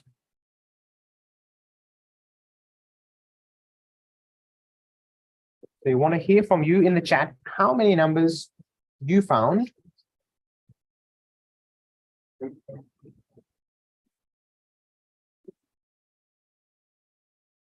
Okay, looks like Norbu found 6. Rokofadzo put down some of the numbers, 231, 321, great. Okay, Bonita, Lynette found 6 also. Sunita, how many did you get? I got 6 also. Okay, great. Nice. And Ruth has put them there in ascending order. Fantastic. Lovely. Sally has done also 6 numbers. Great. Looks like most of you found 6. Great. So let me ask you then, what are the sorts of concepts we are learning from this activity, right? What, if we do this activity in our classroom, what are children learning from this? I want to hear your thoughts in the chat box. Shrita, would you like to start us off? What do you think you might have learned from this activity? Well, one of the main lessons they're learning is that by changing the place of the digit, you're changing the place value of the digit, right? So that is the main outcome. But the process is very engaging because you're creating on your own. You're trying to see, can there another number be made? So you're briskly trying to make different combinations. Doesn't have to be briskly. You can take your time also. But the idea that you are playing around with making those numbers, being able to articulate what those numbers are, and what is in tens place, what is in ones place, what's in the hundredth place. And then one more use of it, which Tom will have shared in a minute, I suppose, is to put them in some kind of sequence. So for example, I already had this mind that let's see what we can make with one at in the first place. So I got two numbers in ones place, 123 and 132. Right? Then I thought, what could we make in the second place? So 213 and 231. What could I get in the third place? I mean, 3 being in the first place or hundredths place. So I could get 312 and 321. So they were already in ascending order, but you could have them in any whichever order, then put them in ascending order. Like Sally here made numbers that were not in any particular order, but one other person, I'm forgetting the name, made it in ascending order. Hawa made it in ascending order. So you can choose what, how you get there, but eventually children learn better by struggling with that subject matter rather than just being told, look, there's an ascending order, there's a descending order. You can even ask them, now, can you put them in the just reverse order? And that's called the descending order, So what happens in the first place, what happens in the second place, you can also show them, or they'll understand on their own that, okay, what comes in second place as 1 is obviously going to be ahead of a number called 3 something something. So 312 will come before 321. So that way they also learn the right place values. So it's a reinforcement exercise. You can do it with any whichever number. You can do it with 4-digit numbers. You can start with 2-digit numbers, and it's endless. This is what we want: endless activities. You start them off, and now you're free for at least that period, maybe 3 periods, maybe 10 periods. So today we use 1, 2, 3. Tomorrow the kids can choose their own 3 digits and see how many numbers they can make with that. Absolutely. They can do 4 digits as well. I see many of you are saying in the chat as well, yes, place value. That's exactly right. So we're learning that by changing where the digit is, we're changing its value.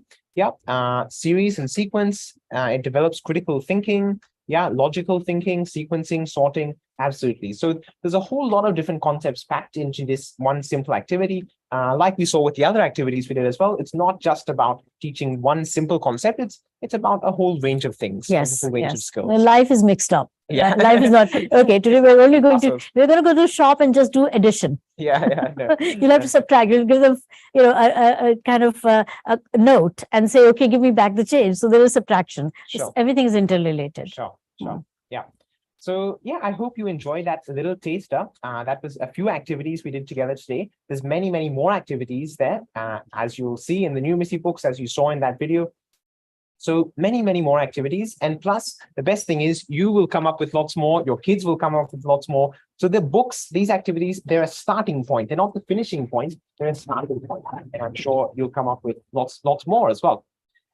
So I want to share briefly with you. We've got about half an hour left, right? So it's been a super engaging session. We've really enjoyed, especially your participation in the comments and your enthusiasm. Really enjoyed the photos that you shared there. Fantastic. So I want to show you briefly my PowerPoint, right? As we discuss what the role of a teacher is then in the ALfA process, right? And how it changes. How it changes. Because we've been talking a lot about the students, right? What the students are doing in the classroom, how they are working in pairs. But now let's talk a little bit about what the teachers are doing. Before then, I wanted to show you this slide as well. This is the data. Inga was asking earlier about the data, the evidence for this approach. So this is this report, this book by the Harvard Graduate School of Education professor from there, Professor Ramers. It's called Rebuilding Resilient Education Systems After the COVID-19 Pandemic. It just came out in March. Just came out very recently, hot off the press. And you can see the results, 0.23 for grade 3 and 0.89 for grade 5. This was the effect size. So interestingly, much higher there for grade 5, although I think it was, partially a bit of a fluke there. That grade 3 did not do better. But you can see that's... Well, they could not read their questions. That was one problem initially. Right. And we only had 40 days. This was in 40 days. And many schools don't accomplish this in a whole year. Absolutely. Absolutely. So this, for those of you who are not familiar with this, an effect size, right? So normally an effect size above like 0.1 or 0.2 is considered quite good. So these are really very good results. And in a period of just 40 days. So if we move on then, I want to ask you this question, right? Well, let's discuss this together. What the roles of a teacher are in the ALfA classroom? So in a traditional classroom, the teacher has the roles of lecturing, right? Of explaining. I want to ask your thoughts in the chat box. What do you think are the roles of a teacher in the ALfA classroom? How is it a different role? Sunita, you use this word, you like to use the word galvanize. So what does this mean for you? Can you unpack this term as we're waiting for the responses to come in, right? We're looking to hear your thoughts on what the new role. Yeah, could be the new roles. What could be the new roles of a teacher? Right. Sunita, would you like to unpack? What do you mean by this word galvanizer? Okay, see, I was looking for what word could go, and English has, of course, many words, but it's also limiting at times. There is the concept of teacher as a facilitator. And I thought the facilitation would make teachers facilitate. And we don't want them to facilitate. We want them to leave the children alone, right? For long periods of time, demonstrate what they're expected to do, and then just leave them alone. So obviously, facilitator was not enough, or falling short of the idea. So we came up with the term galvanizer. And galvanizer basically means many things. But like, for example, you might say prepare the environment, create a very good psychological learning, warm, caring environment, loving environment in the classroom, free of any kind of competition or feeling of competition. We don't compete at any level. Because competition only highlights some children, not all children. We also, in that same vein, we want, growth mindset, as you know, of work of Carol Dweck, Mindset, her book, and also I'm influenced by a book called Punished by Rewards by ALfA Cohn. So these are, very, very subtle but very, very important points. So you don't want the children to feel at any point in time, I'm not good enough. For that, we need the teachers to use languages of encouragement, even in the way report cards are done. We'll be sharing that with you down the road when we work with you a little more, and how to do corrections, how to take instant feedback. A lot of these things are existing prior to ALfA coming along, but we have selectively interwoven them into what we believe to be the philosophically and psychologically the best things for the children to do, and for the teacher to interact with the children. Also to make the job of a teacher easier, because teachers, like I'm sitting here with Tom and maybe using my external voice as much as possible. I'm stretching my throat all day long, all year long, for many years in a row. I'm just, the performer. I'm the active one, right? And the children are the passive recipients. Shouldn't it be the other way around? I sit back and relax and let the children do all the active work. So this is what we really want. We want the children to do the work, be actively engaged. We can sit back and relax, but we're not relaxing. As a teacher, you never relax, because you think, what else can I do? How can I make it better? What do I ask the children to bring the next day? And the correction work, all the correction work is done in the classroom, because teacher has the time and space to do it. We move the tables of the teacher away from the center to the side. Okay, so galvanizers, tables are on the side. Children don't come to the teacher. Like we've taught them years upon years, we've taught them to, if they have a question, run to the teacher or raise your hands. We're saying, no, none of that. You're not going to run to the teacher. You're going to try to figure it out yourself. If you can't, wait a night, think about it tonight, and come back tomorrow and see whether you can, or ask a peer. So we give them all these, like Who Wants to Be a Millionaire, right? So that kind of thing. You give them these other resources to tap into, and you be the last one. If absolutely necessary, then you be the last one. So teachers' roles are changing from that of being a content expert, knowledge expert, to being that of a motivator, a galvanizer who gets the class doing their things on their own. And that is, I think, the difference with the galvanizer. And it makes it, teachers don't do correction work, they do it in the class, and therefore they feel a lot more peace. They go home less, hassled. They don't take a lot of correction work home. We also say don't use red ink, use pencil, you underline instead of cross and tick, and children correct their work, and children do peer checking of each other's work before it even comes to you. Children make their questions before even you make your test paper. We do weekly tests just to gauge on how the learning is going, and fine tuning also we do with the children by themselves.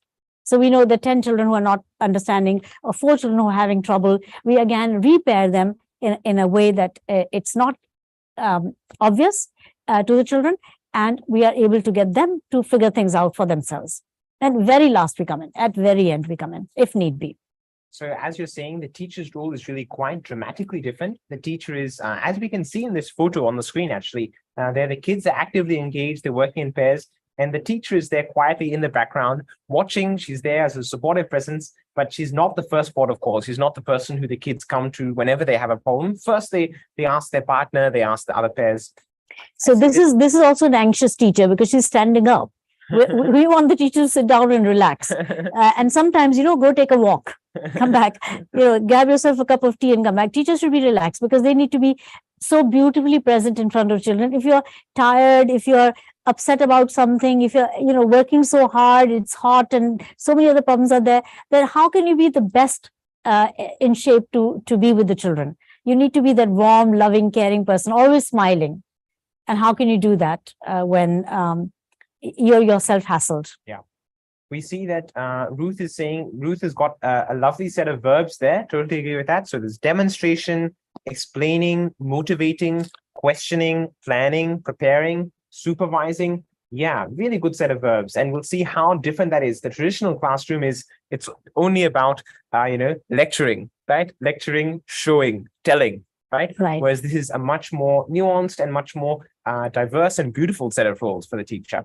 Patricia said guidance and support, providing a rich and engaging learning experience, promoting the 7 C's, providing safe learning spaces.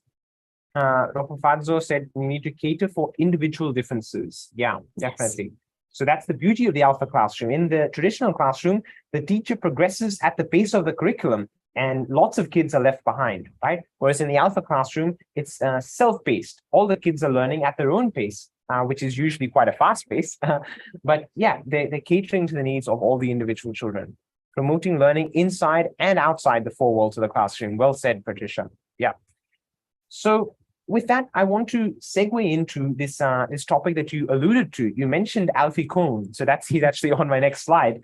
So we talking about this book, Punished by Rewards, right? It is a bit counterintuitive because as teachers, we like to reward our kids. We like to say, "Good boy, well done. You've done so well. I'll give you a crayon or whatever this is." Yes. So we like to give these. But actually, what Alfie Kohn, who's this renowned American educationist, what he found is that rewards can undermine intrinsic motivation. The teacher remains in control. They're the judge of the process, right? So I, as the teacher, am telling you, okay, good girl, and I'm telling somebody else, not so well done, right? So how do they feel? So we need to moving beyond praise and instead towards encouragement. What does that look like? I want to show you my next slide. So, for instance, right, as a teacher, I might say, congratulations, you came first in the class. How could we rephrase this? What could we say instead of congratulations, you came first? I want to hear your thoughts in the chat. Instead of saying this, what else could we say instead, which is a more encouraging statement rather than praising? So I want to hear your thoughts in the chat. And while we're hearing that, Sunita, can you elaborate on this? Because it's a bit of a subtle difference. What is praise versus encouragement? How is encouragement different from praise? We must not use praise. We must not use reprimand. Of course, we've gone away from reprimanding, but still in many classes around the world, children are beaten up. That's really bad. We should never do that. It's really jeopardizing their life in a way. We also must not make statements. I'm really truly against, in a way, those written comments we write in the report cards, because they tend to couch the truth in few words, different words. But in reality, you're saying to the child, you're not good in such and such. I think we should not say that, because like a stamp, while the child is a living reality, the child is constantly changing, molding, developing, we must not put stamps on children. And in a way, they feel they're very tender hearted, little children up to grade 5, grade 3, they're very, very impressionable, and you only want them to feel good. So I think punishment is out. Any kind of reprimand is out, verbal, non-verbal. Praise is also out, because praise, you can only praise a few children. So if I say, Tom, you're brilliant, you always come first in class, wow, I'm so proud of you, right? And now next time Tom comes home and he brings a C- in a maths test. Say, Tom, you're terrible, you're no good at mathematics. You're not going to say that, you know. So you don't want to say either or. And instead you can say, well, I see that you've worked really hard towards that. How do you feel about this? You know, where did you get those numbers from? Can you tell us what you did to get those numbers? So basically you are doing one of several things, and you'll see that in a minute, how these are different. But it mustn't be the praise, because praise will say, you're good, somebody else is not matching up. Right. Well, I can say, oh, I see your handwriting has improved, Tom. That was terrible last time. No, I won't say that. But I see your handwriting has improved. Yeah, yeah. And so I can say that to another child, saying your handwriting has improved, your dancing has improved, your you know, I see you were helping somebody. That's so nice. You can appreciate or encourage every single child, while you cannot praise every single child. Absolutely. So we should go away from praise. Yeah. You know, say, oh, you're such a lovely, lovely darling, you know. And so can you say that to everyone? Yes, then you can. That's the only measure. That's a good measure. Is it a statement that you can actually give all of the kids in the class? Or obviously this one, you came first, you can only say that to one child. Yes. I see that lots of good responses coming in. Patricia said, that's the way to go. Great job. Good work. Keep it up. This is excellent. Keep it burning. I like that. I can see you work hard on this. Very good, Tanya. Exactly. That's the thing, is you're encouraging them for a specific thing, and you're focusing on the effort, not just on the result. Good work. Keep it up.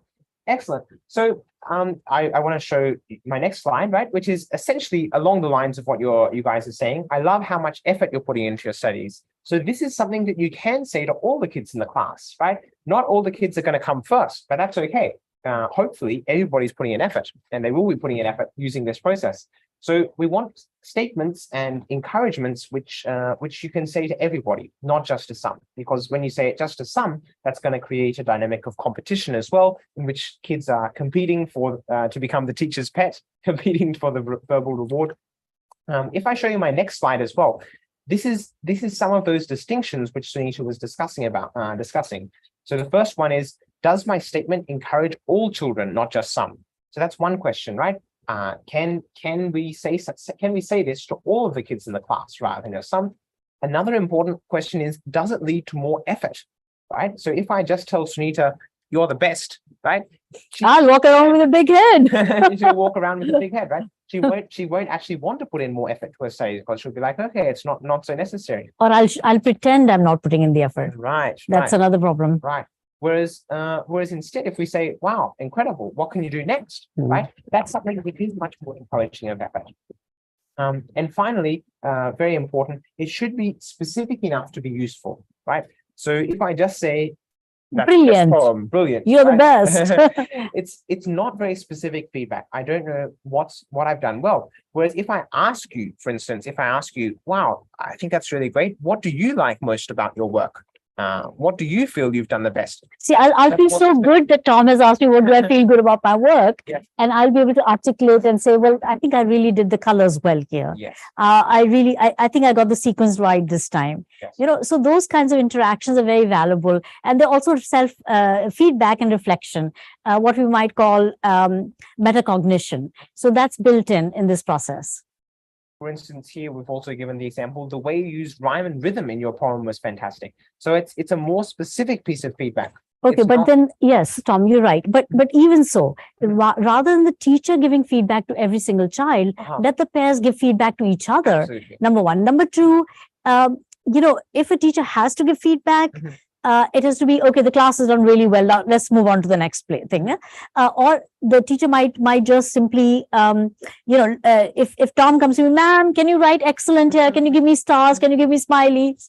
You know, so I say, Tom, can you give yourself a smiley, or go get your pair to give you a smiley? Or you'll say, okay, let's look at these 2 pages you've done. We never compare children with others. So you've done these 2 pages. Which of these 2 have you done better? So Tom will say, well, I think I've done this one better. Can you make this better? Yes, I can. So off you go. Right? So we are kind of propelling them towards perfection, greater perfection, without having them compare with others, with their own work, and propelling them to make the next level of effort.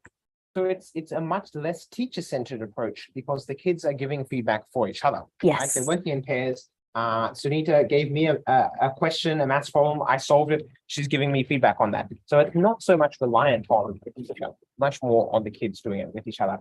Excellent. I see good comments come in as well. Fantastic. So let's move on, right? The final brief issue that I wanted to discuss. Okay, so this is kind of the pitch for why ALfA, right? Zero cost, zero carbon, zero cost in the sense that we are providing you the e-materials, right? It's 10 times faster than old methods if you're considering, okay, a couple of months with ALfA versus a couple of years with a traditional method, very different. It's embedding those 6 C skills, as we saw in the earlier videos. 7 Cs. The 7 Cs. In fact, now we've added a 7 of climate, and it's fully interactive learning, right? It's instead of rote learning, it's much more joyful, much more active, as we've seen in all these videos. And better results. Better results as well. In shorter time, much shorter time, 10x. I think it's a pretty good deal. It's a good deal, right? So. With that, I'd like to just touch briefly on this final topic of feedback, right? We've talked a little bit about how to give feedback, right? And how kids are giving feedback for each other. It's also very important for us as teachers to be able to take feedback from the class. So the traditional approach for taking feedback, if I just show my next slide, well, we need to know many things when we're teaching, right? We need to know how much the students are learning, which parts they're not understanding so well, which students, who have learned, who have not learned. We need to learn many things. We need to get that feedback from our students. But the traditional approach to getting feedback is using an exam, right? Now, Sunita, can you tell me what's the problem? Supposing I give all my students an exam, what's the problem with that form of getting feedback? Okay, so let's be real about things. Like children have to take exams once in a while, or as the government decides. So it's a necessary evil we live with, right? We have to accept that. So why not prepare the children so they're well ahead of their exam?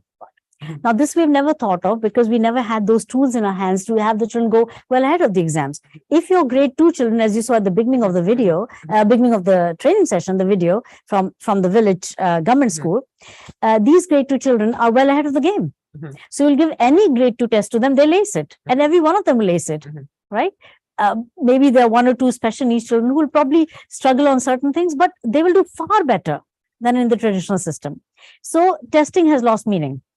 Right? You can test them whatever, but what we want to know is on a regular basis, are the children learning? So we call it formative feedback. We all over the world, formative feedback. That's real-time feedback. And instant feedback, as John Hattie's research or meta-analysis has shown, that instant feedback followed by immediate corrective action is the most effective. Right. So we normally take feedback, but we don't do corrective action. Right. So the corrective action has to happen immediately. So for example, I discover that none of my children have understood, and now this is a higher level concept, say LCM or division. Let's say they've not understood division. So what do I do?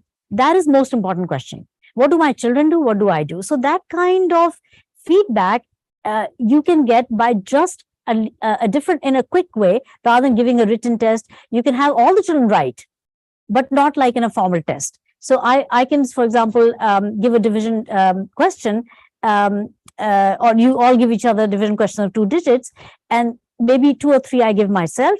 I am able to tell how many of my children could do it and how many could not. Right. Now, then I take some kind of corrective action. It could be pair work again, and once in a while, it could be me who's presenting. We're coming exactly to that point of how to do that, but just to emphasize this. So, okay, exams, we have to live with exams to some point, but they're not actually that useful for the purpose of providing useful or feedback, because they take so long, right? If I do an exam today, I'm going to be getting my marks back in 2 or 3 weeks. Plus, those marks, I'll just be getting an average mark usually. I'll be getting, okay, that's 70 out of 100, right? Now, that's not giving me the specific feedback that I need. So we want to move beyond exams. Okay, we can't do away with exams, maybe, but we want to have much quicker forms of feedback, informal feedback, in which the teacher gets to know who's struggling, what they're struggling with, and like you said, can take action quickly. So how can we take that feedback? I want to switch to my next slide. Yep. So first step, very simple. We ask a question, right? So it could be as simple as, okay, what's 25 plus 37? Like what we just did. And then we'll give a couple of options. We'll make it a multiple choice question, for instance. So I'll give option A, B, and C. And I'll have kids either raise their hands. I'll say, okay, who thinks option A? Raise your hand. Who thinks option B? Raise your hand. So you could do raising hands. We could do standing up, right? Stand up if you think it's option A. Stand up if you think it's option B. could do standing up. We could do slates. We could have the kids have slates and they write A or B or C and they all show it at once. So any number of ways. Or they can write on chits of paper. Right. They'll write A and they'll turn it upside down till the teacher says show. Or even the slate, they turn the slate upside down or put their heads down so that everybody gets a chance to think about it, and they don't just copy some Tom equivalent. So if Tom stood up, then I'll stand up. So instead, you can have chits of paper on which they write down the answer, turn it upside down or fold it. And then when the teacher says, okay, check if you got A or B or C. So we need to emphasize that this feedback is formative, right? It's not summative in that we're not marking students. We're not comparing students. So it's not a competition. It's not about who got the right answer.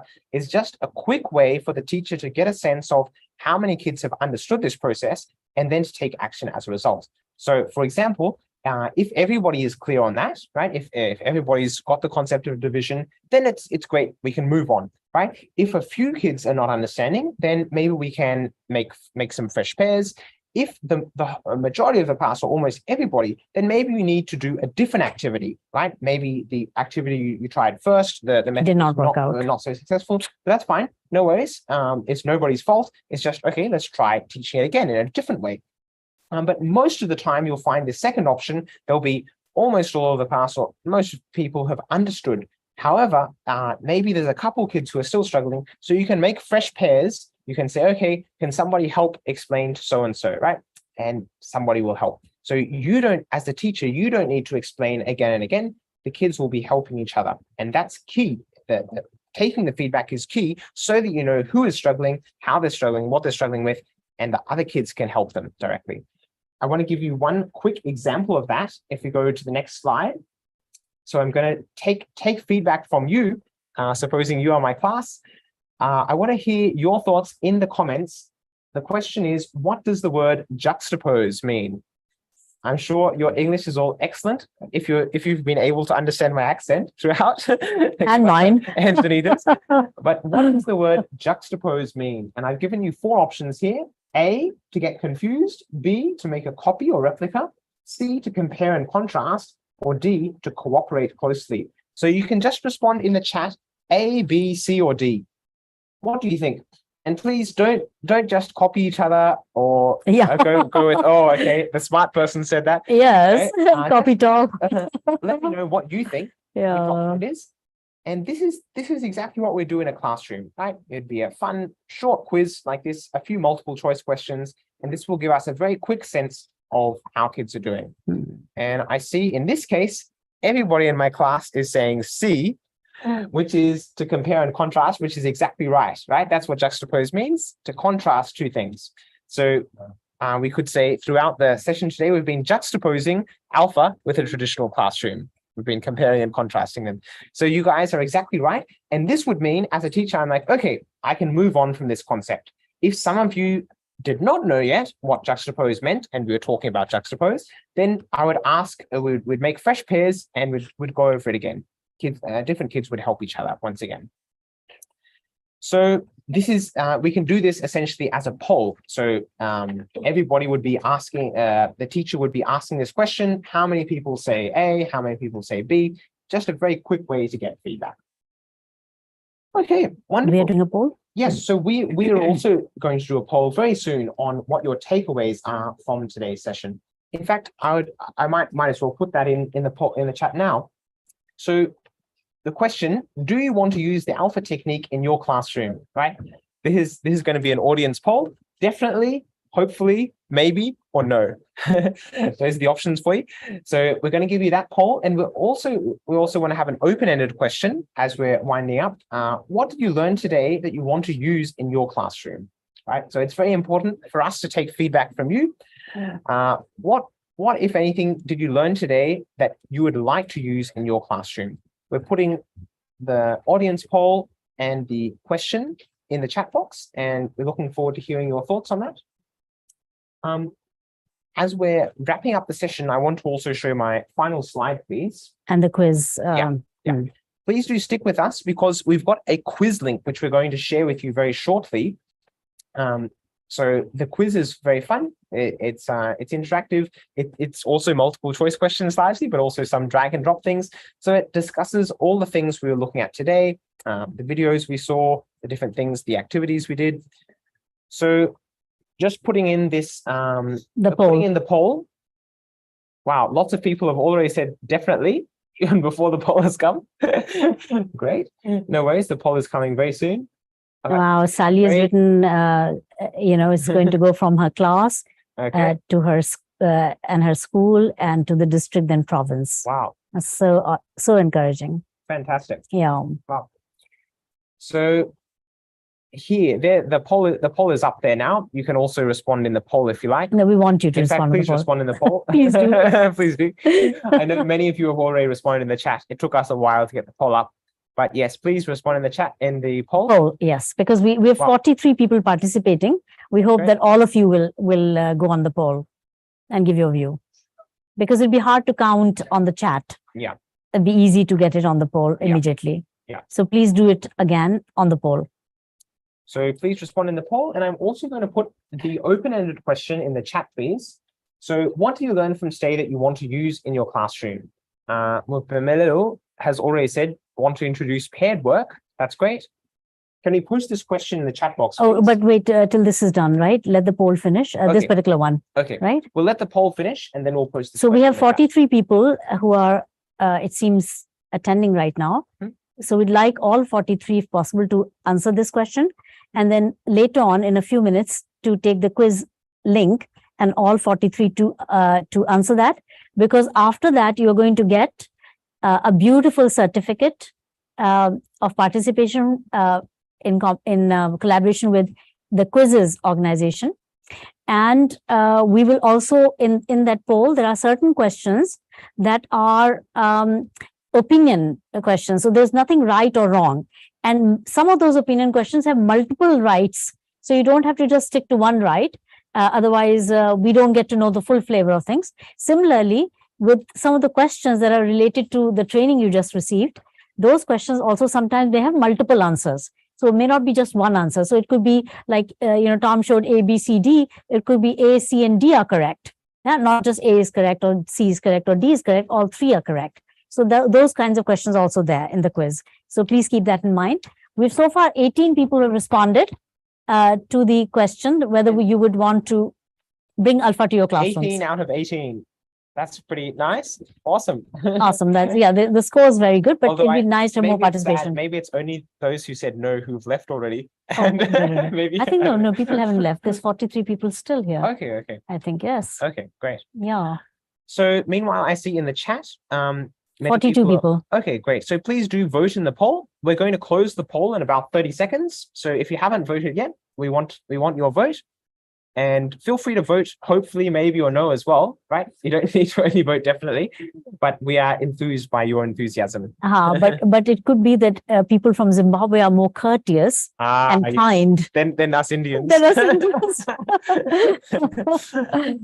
the audience poll? The poll. It's can you show the poll, please? It's not showing apparently. Sally saying, "Where's the poll?" Okay. Poll is finished. It is showing. Okay. It's showing. So it's showing where? If you just minimize the chat box.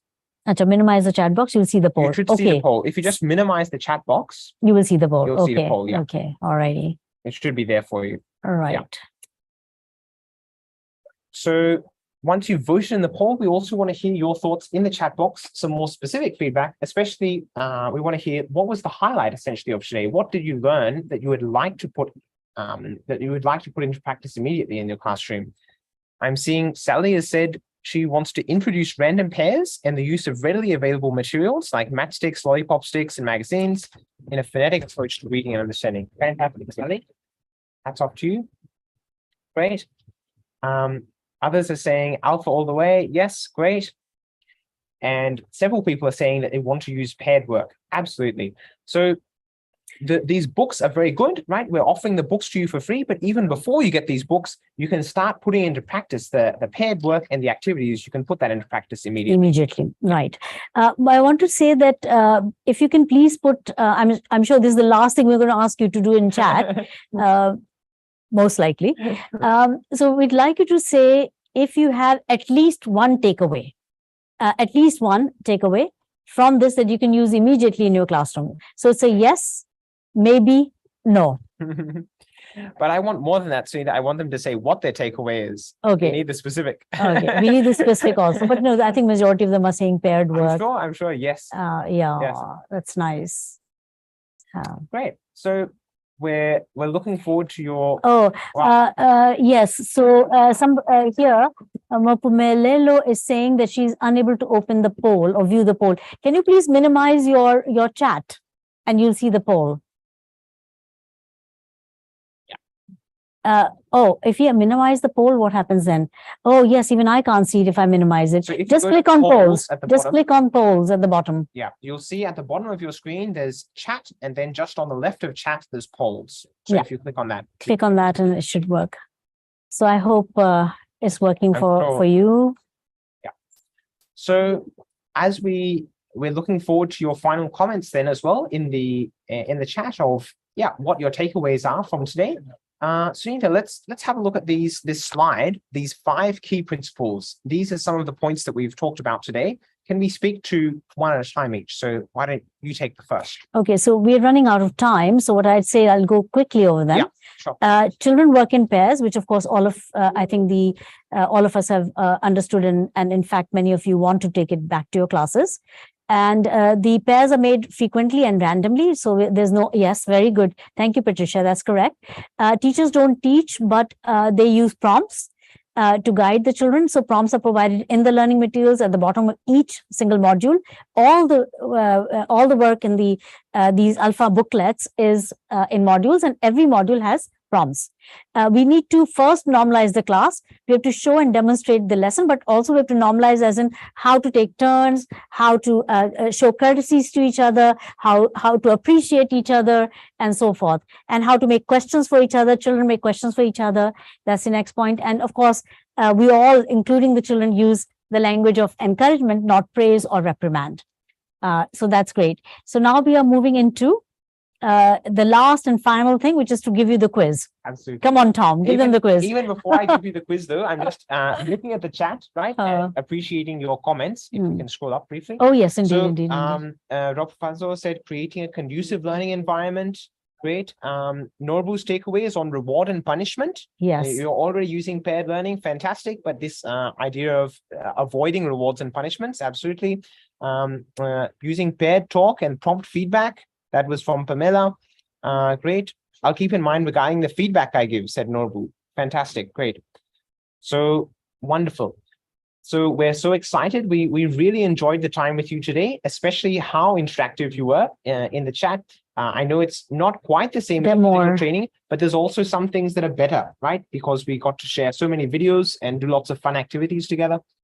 Just looking at other comments, Lakhan said the 6 C's of education, paired talk and giving feedback. Netsai said prompt feedback, random pairing being a galvanizer, right? I like the statement in the book, I can, in Cambridge. Nice. Lovely. That's a good pickup, by the way. Very, very detailed pickup. Yeah. Thank you for that. Yeah. Good one, Patricia. I can. Right. So we're going to share you now the link for the quiz in the chat box. So 6 C's, now 7. Great. So I want to say a big thank you, and please clap yourselves on the back, your own, pat yourselves, because you've done brilliantly well. I mean, sticking through a 3.5-hour online session, actively engaged, participating. I hope you found this to be effective, as effective, if not more effective, than a physical setting. Of course, not possible for everyone to travel everywhere in the nook and corners of the country itself that you're from. And so we're delighted that we can make this modality as effective as it can get. And hopefully with your feedback, we can make it even more effective. So I want to thank you from the bottom of our hearts. The entire team, can we show the team here, please, with the camera? Everybody here in your service. This is our, team producing the video, and the team, the technical team that's supporting us in the whole thing. The cameraman, of course, you can't see because he's behind the camera, but you can see one of the cameramen on the side.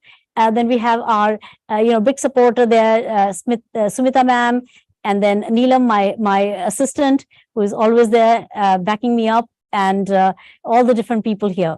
So thank you very, very much indeed for being a part of this training. We are delighted. We hope we can do more of it for Zimbabwe and for all the teachers of Zimbabwe, and well beyond that for Sub-Saharan Africa and Africa. And of course, as we grow in our understanding, to give you even more tools along the way and share your successes with the rest of the world. So look forward to that. Thank you so much indeed. A big clap and a big thank you. Yeah. Before you sign off, though, couple important reminders. So Yeah. we're just posting the link for the quiz once again in the chat box right now. And can you please pin it as well? So just post that once again. Please copy the link, and when you get the chance, immediately after this session or later today, go to the quiz. It's just about 16 questions long, I think. It's very fun. It's easy. Do the quiz. It's a recap of today's session, plus it's some opinion poll questions so that we can get more detailed feedback from you. Second point, so please do start implementing this in your classroom. We want to see your photos and videos as well, right? Please share those with us. Maybe the next promotional video we make, you saw today the videos of Indian classrooms. Next video we want to make of Zimbabwean classrooms. Yes, please share with us your videos of your classroom. You know, we have your email. We'll be connecting with you. We'll give you a WhatsApp number to put your classroom practices there. So then we can share that with others. And I think that will encourage more people to take it up. Don't you think it's necessary to get this out there everywhere? And it's free, so nobody has to worry about it. And it's only 45 days. By the way, what happens after 45 days, I think we didn't mention. In the next 45 days or much less than that, you're finishing the entire coursework. That is your prescribed textbooks and workbooks, if there are any. You'll finish all of those with your class for literacy and numeracy in the next 45 days. So 90 days is all that you need for FLN and go well beyond the class level. So give any kind of test and your kids will excel. So please do spread the word and get more people engaged and pass on the information to them. Thank you so much indeed. So thank you. We really enjoyed with you today. We hope to stay in touch. We hope to hear your feedback as you start implementing this in the classroom.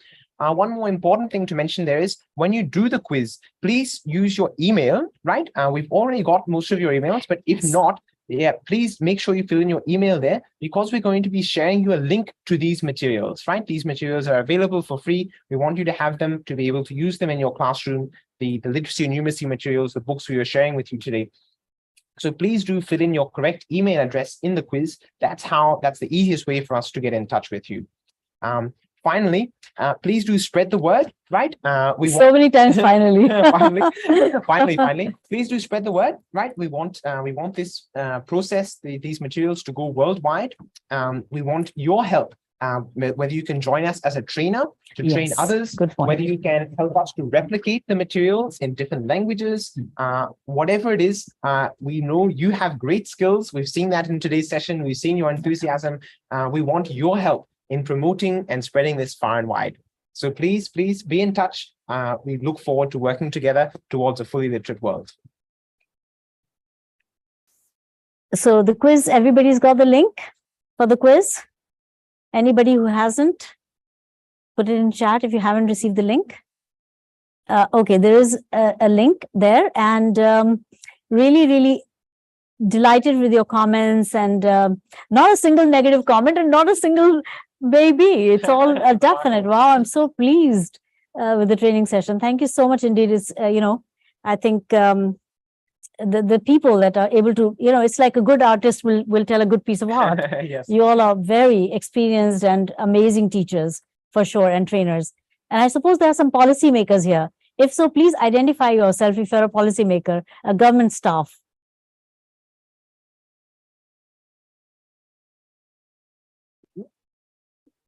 So we'll say goodbye now. We'll play a video as you're finishing your quiz. In any case, many times you have to copy the quiz link, put it in your browser. Don't try to link it from here. So sometimes it won't work if you just click here. So just copy the link, paste it in your browser, and then you get going. If you have any difficulty, we've shared our numbers with you, WhatsApp numbers with you. Just ask us. If you have any difficulty in getting a certificate, although these are, being very easily generated, and you love to get the golden one, which is accomplishment if you get 80% or more correct. And that means you keep trying till you get 80% or more, just in case you don't. So everyone should get one or the other certificate. Wonderful. Thank you so much, everybody. And we're going to play a video, which is just for you to stay here till you finish whatever you have to do. And we'll see you again very soon. God willing. Thank you.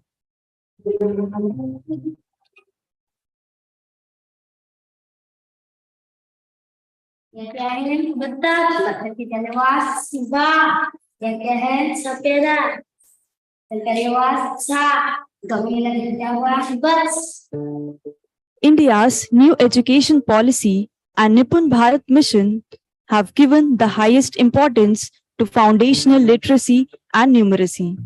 The classic problem in education has been speed, the speed of learning.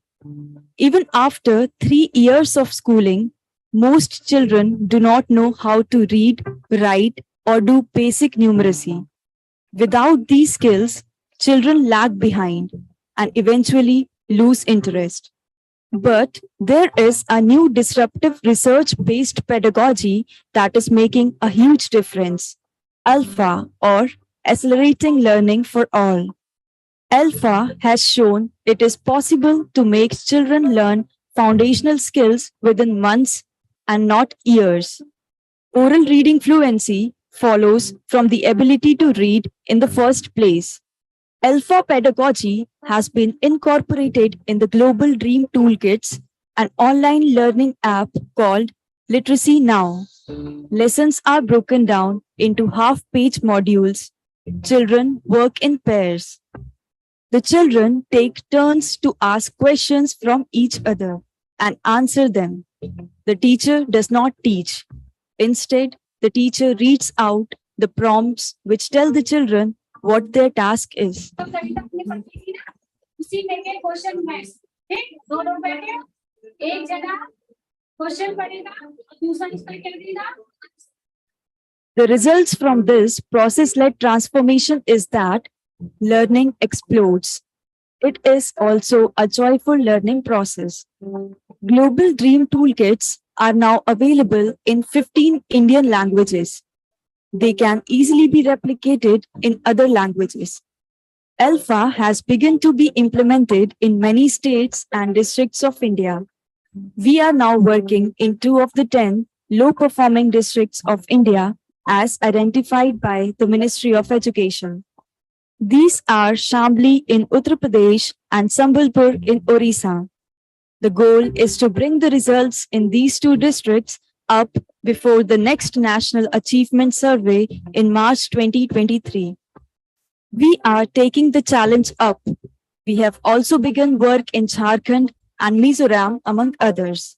Our target is making the ALfA pedagogy the modus of teaching in the future so that it becomes an integral and systemic part of education by which every child learns.